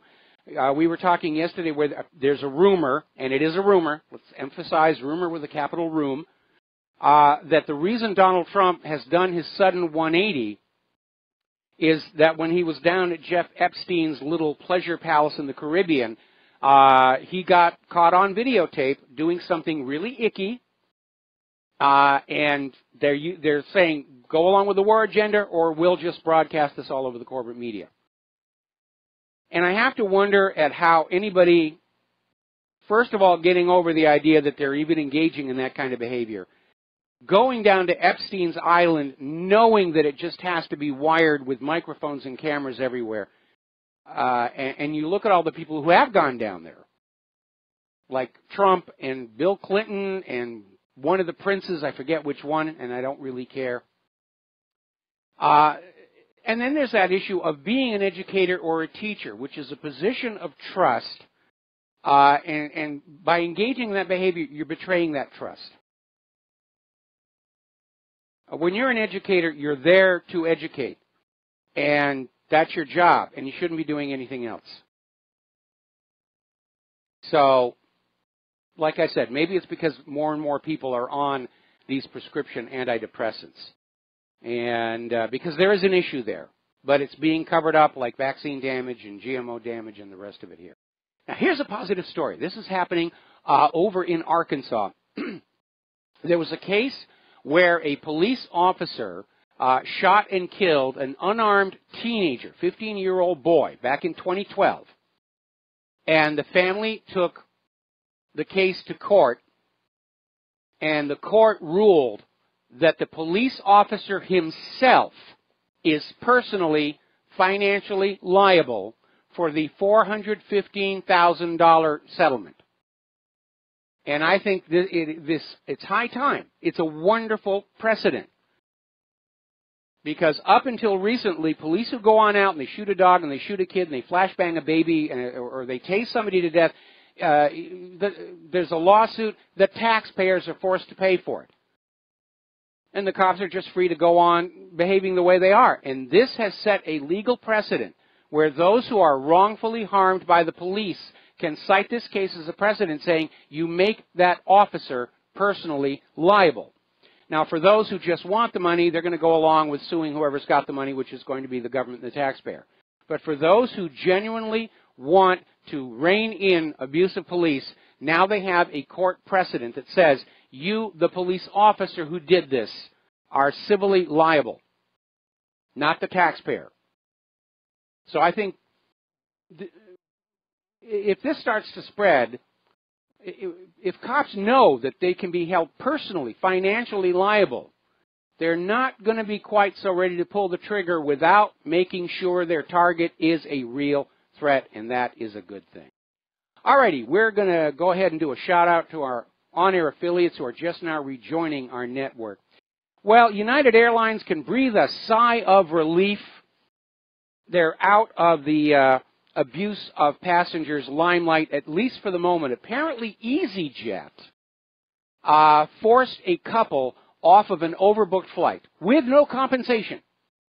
Just said, we're sorry, we don't have seats for you. We oversold the flight.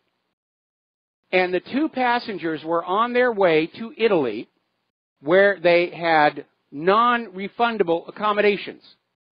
They had to arrive on that EasyJet flight, go to their accommodations, have their vacation, come home. And EasyJet basically said to this couple that the next flight to Italy was 4 days later. And so this couple, in addition to not getting compensation for being kicked off the EasyJet flight, are paying for accommodations in Italy they're not using.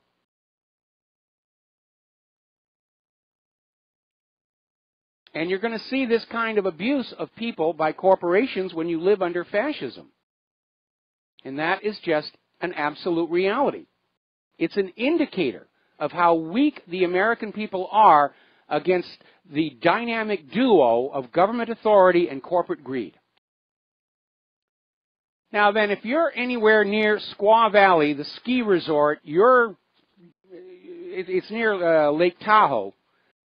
Boy, have I got good news for you. They got so much snow this last winter, Squaw Valley is expecting they're going to stay open all year.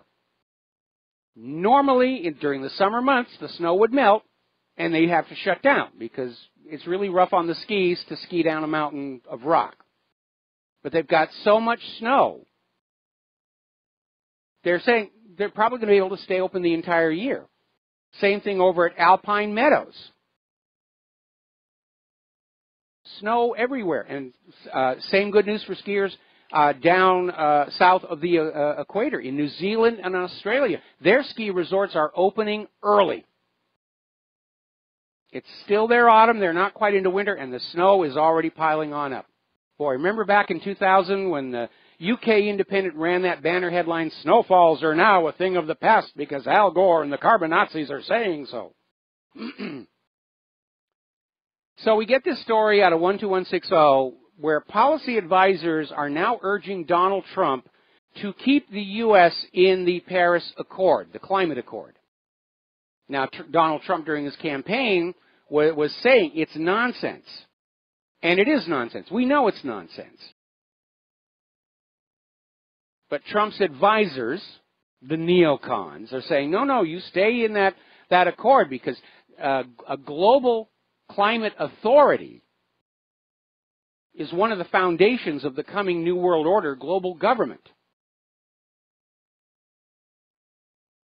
The New World Order is founded on 3 pillars. One is human-caused global warming require surrendering of sovereignty to a global environmental authority. The second pillar was a global pandemic requiring the surrendering of your sovereignty to a global health authority. They tried that in 2009 with the When Pigs Fly flu, which fizzled because the When Pigs Fly flu turned out to be less severe than the normal seasonal flu. And the third pillar was a global financial crash requiring surrendering your sovereignty to a global private central bank. That one does seem to still be on track. But Trump's aides are out there saying, no, you go along with global warming, go along with the peace accord. But now we're getting an update on the story where apparently the Trump aides just abruptly postponed that meeting on whether they were going to stay in the Paris climate deal. Now, Donald Trump pledged to cancel the U.S. participation in that agreement, and maybe he finally decided to show a little backbone and say, I got to keep at least some of my campaign promises or I'm going to be a one-term president. Now, we've been talking a lot about gender identity and it being one of the areas where the New World Order is trying to get us to forget who we are, along with get rid of the Confederate flag, stop wearing red, white, and blue, blurring all the populations together. And as I jokingly refer to, making us confused as to which bathroom we should be using. And it's being imposed. It's almost being made fashionable to be transgender. The corporate media is making stars out of people. There's a new Dove commercial with a transgender mother in there. They're becoming stars. It's like something you should want to be. And so we're looking at this article out of Government Slaves where there is a gender clinic, and their psychiatrist is saying that most children who claim to identify as transgender are just faking it because of the social pressures.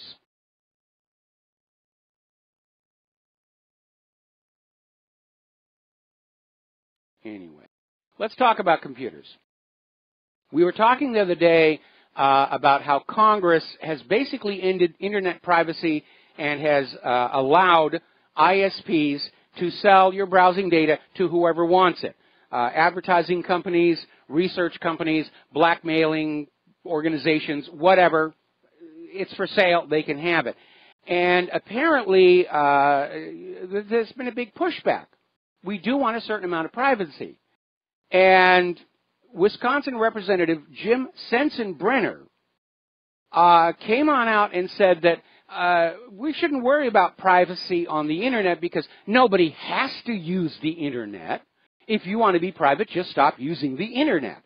And that really sets a new standard for idiocy, because that's like saying killing privacy is fine because nobody has to use the telephone. I'm sorry, in the 21st century, the Internet has become indispensable to our lives and our businesses. And it should have the same privacy rules as the telephone. It is a crime to tap a phone line and listen to other people's conversations. In many states, it's a crime to record a phone conversation, even if one person knows it's being recorded. But no privacy on the Internet. Are they trying to kill the Internet off? Maybe. But that was a dumb thing to say. You could take it to even more absurd things. There shouldn't be any private, if you want privacy, don't write letters to people. You don't have to use the post office. That's how ridiculous this is. And we do have a right to privacy, from the government at least in the Fourth Amendment. Now, a lot of corporations will abuse the American people under the excuse that the Bill of Rights only constrains the government, and they, private businesses, are allowed to do things the government is not, which is why the government uses so many private companies as contractors to engage in operations that would be forbidden to the United States government under that Bill of Rights. Now, as I mentioned earlier in the show, Facebook announced last Friday that the company had discovered and dismantled a network of fake accounts that had been rising on Facebook over the last 6 months. And basically, they shut all these down and discovered that these accounts were being used to artificially inflate the follower numbers of, among other things, corporate media. And one of the ones that was hit worst was USA Today. And it caused tremendous damage.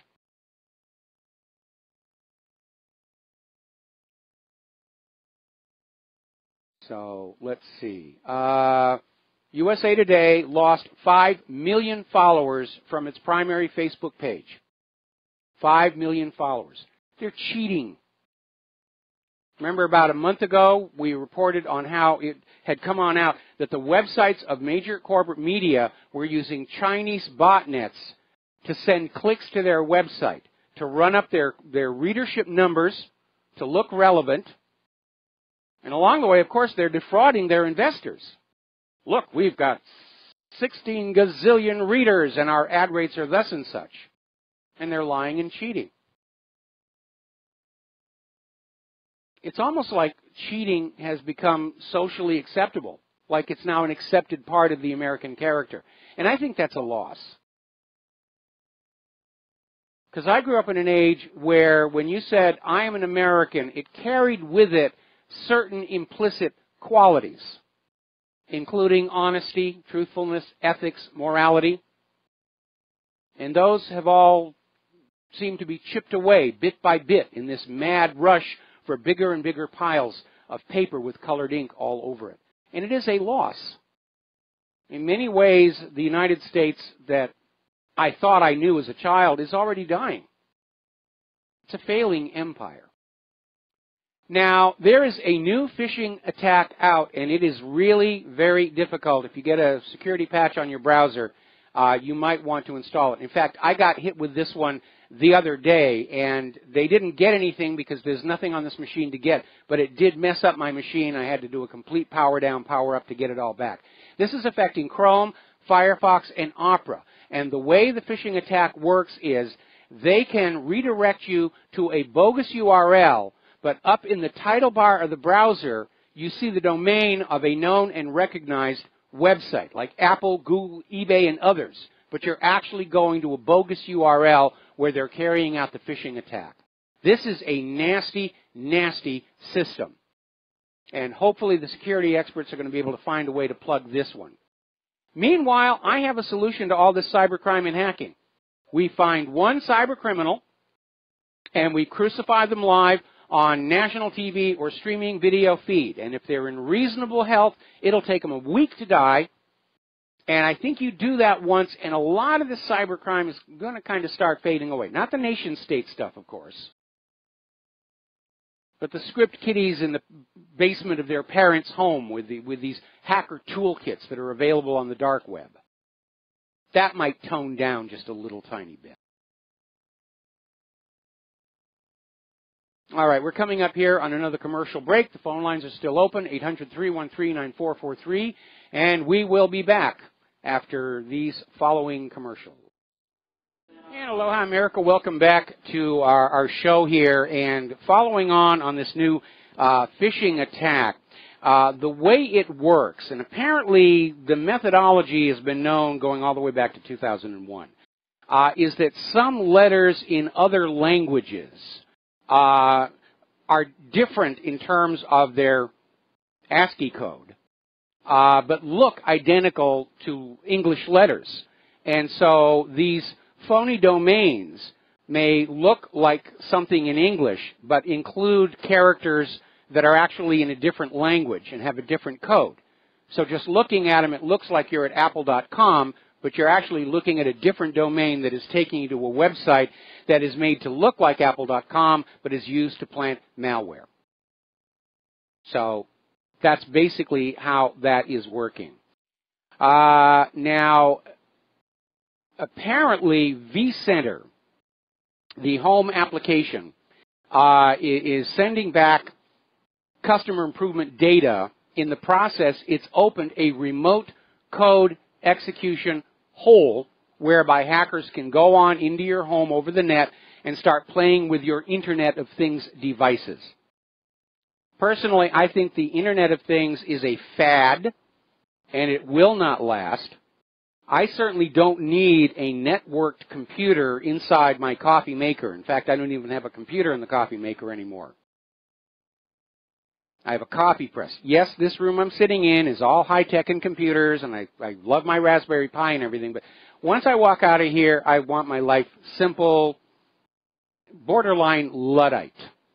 I don't need everything to be computerized.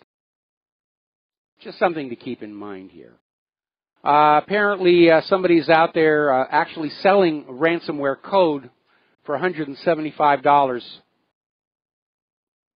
just to inflict that.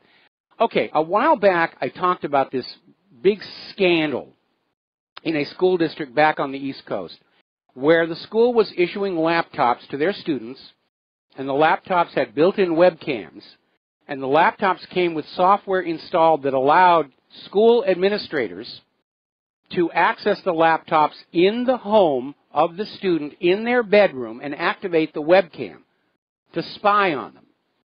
And when it was discovered, it created a huge outcry. Apparently, an administrator saw a kid in their room doing something and called them on it, at which point the student and the student's parents realized the only way they could have known was the school was spying on the kid in the room.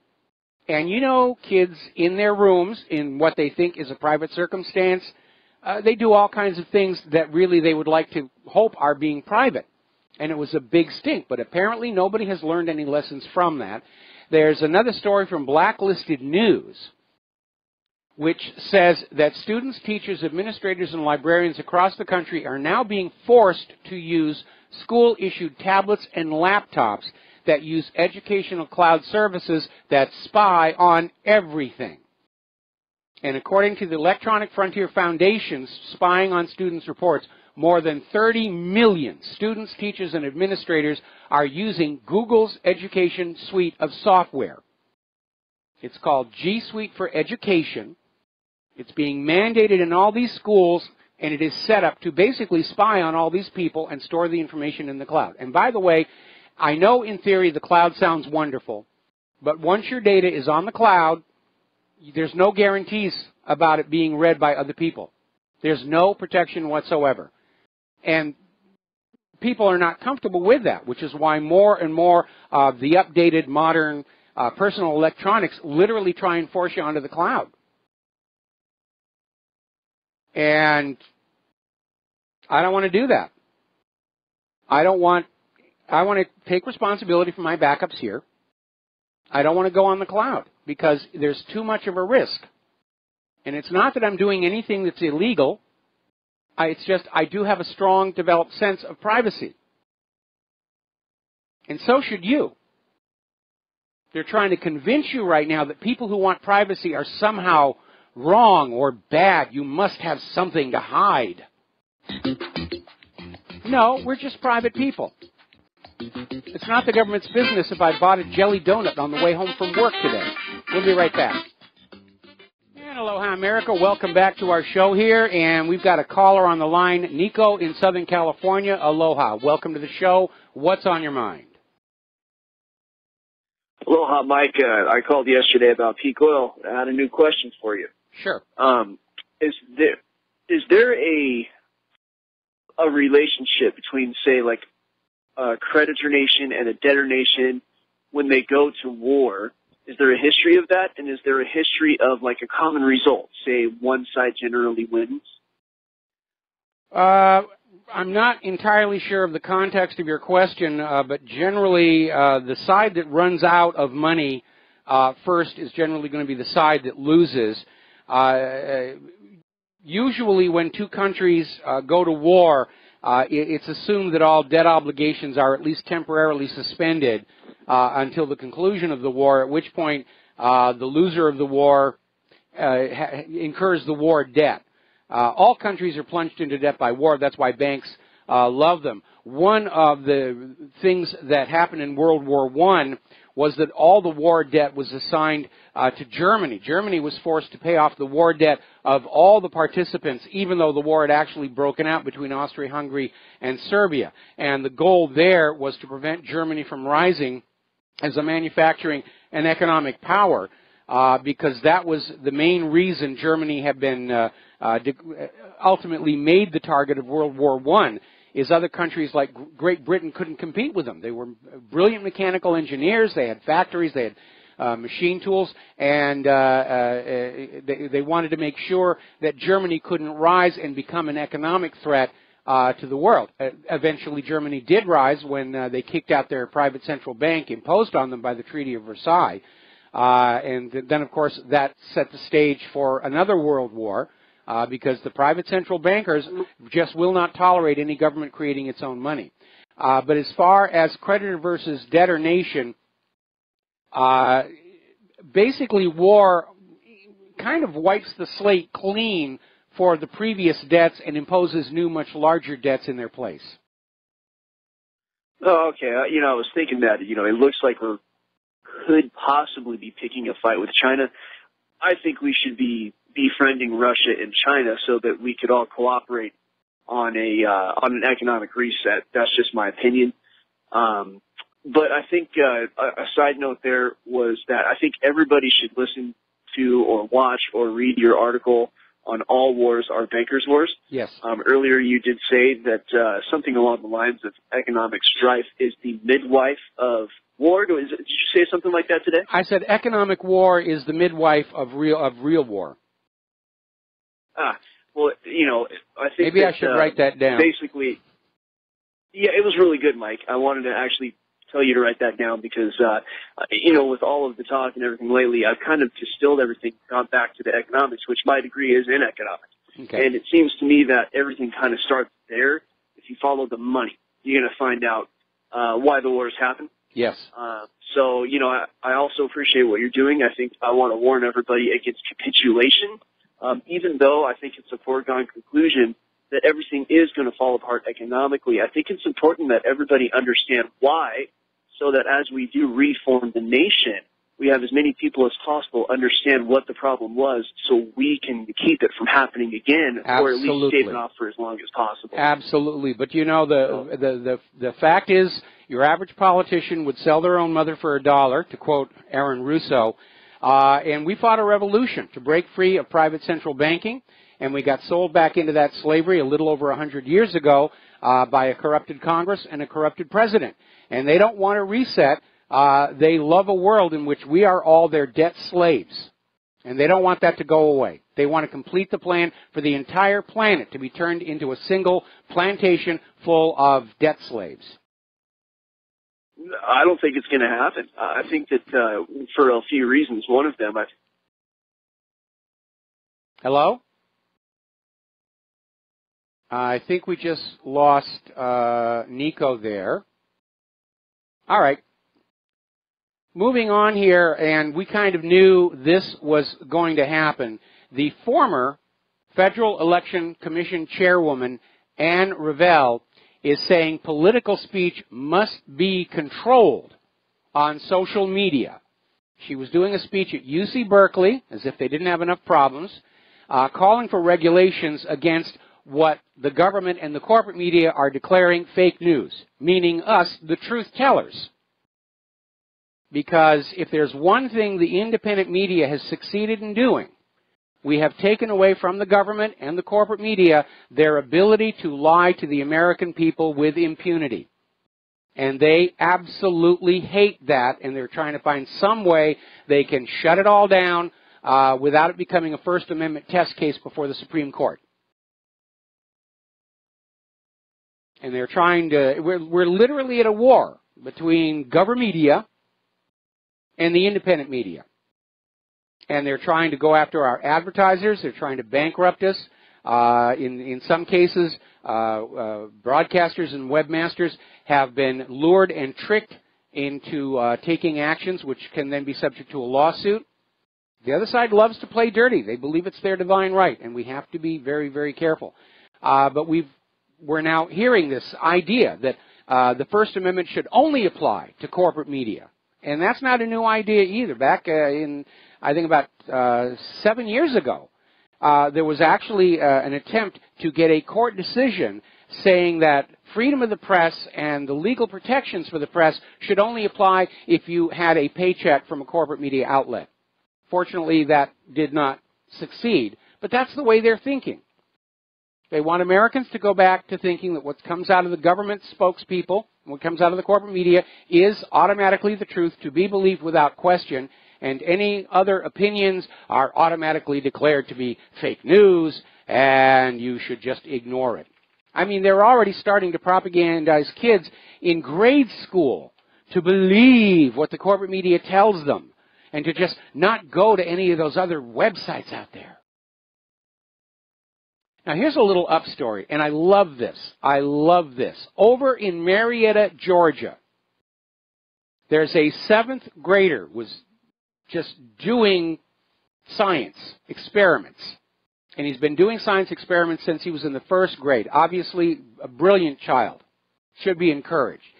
And he basically did a project that discovered evidence that some of the chemicals in green tea may have the potential to fight cancer.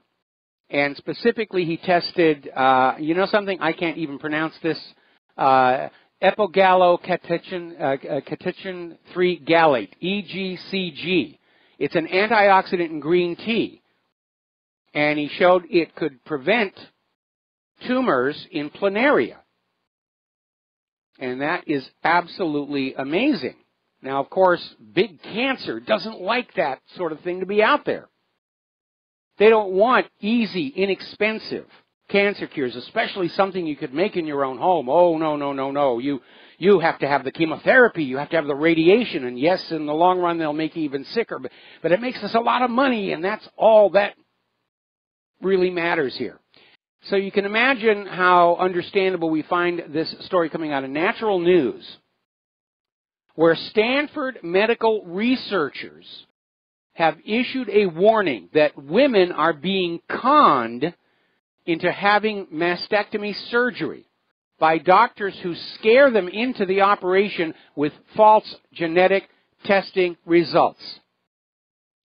Why are they needlessly butchering these poor women? Because it makes money. We're making money. Just slice those things off. I got a payment to make on my Porsche. Now, TV and movies have tried to portray doctors as always saints, always wonderful people deserving of your blind trust, just like TV and movies have portrayed the FBI as the good guys. It's not true. Remember that guy got sent to jail last year? Over the course of his career, he had told his perfectly healthy patients they had cancer to sell them chemotherapy and radiation. And in the process, of course, he made them sick. They were perfectly healthy. Oh, you got to have this. And they got sick. And they threw him in jail. Not for causing the illness, not for causing harm, but because he was caught defrauding Medicare. The money was the crime. Forget about what he did to the people. Who cares about it? We got too many people anyway. Go ahead, give them cancer. All right, we're going to take a phone call. Johnny in the People's Republic of California, what is on your mind? Hey, Mike, this is Johnny, calling from the People's Republic of California. I was out there at the Martin Luther King Park. That's in Berkeley. For the Patriots Day, yes, up in Berkeley for the Patriots Day, Free Freedom Rally. And I was wondering if you got my pictures. You asked me to send you pictures, and I think I sent you some video, too. But it was... when did you send it? Yesterday. I'll have to go back and look. I don't think I saw it, but I'll go back and look. I mean, I get so much email. I get 300-400 emails a day, and I really do try and read them all. Oh, yeah, sure. But I'll go back and look for emails with attachments. Okay. Well, I wanted to say that, let everybody know that the police, again, stood down, and whatever side the Antifa, the anti-fascists were on, the police were on the opposite side, or in kicking back into vans. And I was part of the Oath Keeper security team to protect the event from the Antifa coming inside. And very violent. You know, they were throwing M100s, firecrackers, using... They're using M100s? I heard about the M80s, the M100s. Those, you can take somebody's finger off with one of those. Yeah. Everybody was saying M80s, but they weren't. They were M100s, much bigger. Yes. So the other thing, too, is that going into the rally, they completely disarmed everybody. You couldn't have flagpoles, knives, pepper spray, anything to protect yourself from these people. But no, they didn't take anything away from Antifa. But on the other hand, we kicked their butts and chased them away from the whole area. You know, the part that really bothers me about this is all they're screaming about these days is Trump's tax return. I mean, when Trump was first elected, they were out there screaming he was going to be Hitler, he was going to do this, he was going to do that. And now that Trump has been brought on board the war agenda, Antifa seems to be screaming about nothing except Donald Trump's tax return. I got to tell you, I would much rather see Hillary's deleted emails than Donald Trump's tax return. Well, they were all out there, he's racist. And the first question we ask is, name one thing that he's done that is racist. His whole staff that works for him is of every dissent, from his private corporations and as well as his cabinet. I mean, it's ridiculous, and they keep on repeating like parrots. He's racist. I mean, I personally don't agree with everything that he's done, but I went out there for the freedom of speech and to protect freedom of speech. So,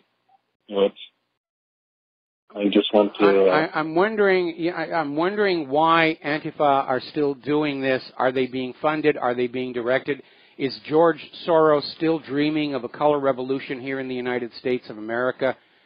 Because at this point, this many months into the Trump administration, he is the president, good, bad, or indifferent, he's the president. It almost seems like a complete, total waste of time for these people to still be out there screaming. And I have to wonder what their motive is. And again, because so many of these violent groups turn out to be funded by George Soros, is this just more of his games? Yeah, I certainly believe, they're very well organized. Yeah. They're organized by someone, and they have their talking points. It's very, very obvious that they are being directed by someone and they're being protected by the mayor of Berkeley. Yeah, and that's very alarming. And that's one of the reasons why it does seem like this is somebody's staged operation of some kind. For the police to stay back and let this happen, there's obviously an agenda at work. But good that you pushed them on back, because that means whatever they wanted to accomplish that day, they'd fail to accomplish. Yeah, I saw that on Reddit that Antifa said they lost the Battle of Berkeley. So they even admit it too. Oh, well, good. Which is a good thing. Good. Absolutely good. I find it amazing that the police were disarming all of the pro-Trump supporters, including things like pepper spray, but the Antifa were allowed to come on in with, what sort of weapons did they have? Well, there was a perimeter, the plastic Foley construction separation, like on sidewalks and stuff. Yes. They had that around the perimeter of the area where the Patriots Day free speech rally was. Outside of that, apparently I heard Antifa got a permit to have a picnic there, so they had like 5-6 people sitting on a blanket and they just tossed out plates, pretending like they're doing a picnic or whatever, but there ended up being a couple of hundred Antifa. We were probably 3 to 1 out there. And they, immediately, it wasn't long before they, just a little plastic fence. They came across that, police separated. Okay, we're almost at the end of the segment here, and I've got one more question before you go. Were the M100s being thrown into the crowd from outside, or were the M100s somehow brought inside this disarmed zone and used there? No, Antifa was not allowed in the disarm zone. They were completely outside. Okay, so they were outside just throwing the M100s into the crowd. Okay, all right, that makes a lot of sense. All right, well, John, they had sticks, bottles. Good job pushing them back here, but again, obviously, it is looking like this is some staged event, another George Soros special, but I'm glad that they didn't succeed in whatever it was they wanted to do. But I have a feeling they'll be back trying again, so be vigilant and be prepared. We're going to let you go here now because we got to take our last commercial break of the show today, and we'll be back after. Thanks, Mike. Okay, thank you very much for the phone call. Stay safe, and we'll be back after these commercials. And aloha, America. Welcome back to our show, last segment of our program on this Tuesday here.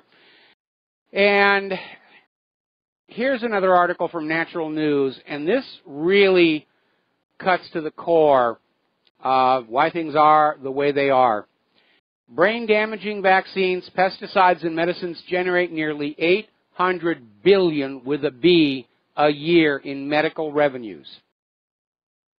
And what they're talking about is there is a growing body of evidence that these medications are harmful. They're causing neurological diseases. And you don't need me to tell you that. Just keep your eye on those TV commercials because you're going to see all of these ambulance-chasing law firms saying, did you take this medication and suffer harm? But it's all driven by the money. We live in a country where the government says, yeah, it's okay to sell harmful medications, vaccines, pesticides, food additives. There was another article we ran on whatreallyhappened.com today where there is a known cancer-causing chemical in shampoos. And the government has told the manufacturers they don't even have to list it on the ingredients. Because if you knew there was a carcinogenic chemical in the shampoo, you would stop using it. And that would cut into the profits, and we can't do this. So anyway, the researchers over at the University of Washington examined 3,500 men and women ages 65 years and older and found those that used a particular class of drugs had higher odds of developing dementia than those who did not take the medicine. In other words, dementia is not a natural outcome of growing old. It is a toxic response to these medications. The researchers said patients who took the drugs for 3 years or longer had a 54% increased odds of developing the mental disorder. But it's making money. Don't you understand? Things that make money are good, and things that don't make money, that's bad. And that really is the crux of the problem. When you have an industry that has that much revenue being generated, they can afford the best lawyers, the best lobbyists, they can buy up the media, they can buy up the Congress. And they don't care about the people that they hurt. Story over at the Daily Mail. Young woman, 28 years old, started taking a new contraceptive pill, thought she had a migraine headache, but she actually had a blood clot on the brain. And she's lost her eyesight and the feeling on the right side of her face. 28 years old. And the medication is known to cause blood clots. Pay attention to those glitzy commercials for prescription medication, where there's that voice at the tail end that says use of this medicine can do this. You should pay attention to that. And then ask how it is we live in a country where medicines that are that dangerous, that potentially are more harmful to you than the whatever illness is being cured, are allowed to be sold, let alone advertised on TV. All right, there's the music. Time for me to get out of here and get something useful done with the rest of the day. We will be back tomorrow here on the Republic Broadcasting Network. And until then, take what you learn here, share it with everybody that you know. It looks like the U.S. has blinked on North Korea, but there are plenty of other potential wars out there. We have to keep up the pressure. We want peace and prosperity for all, not just riches for the few. We'll be back tomorrow. Aloha, America.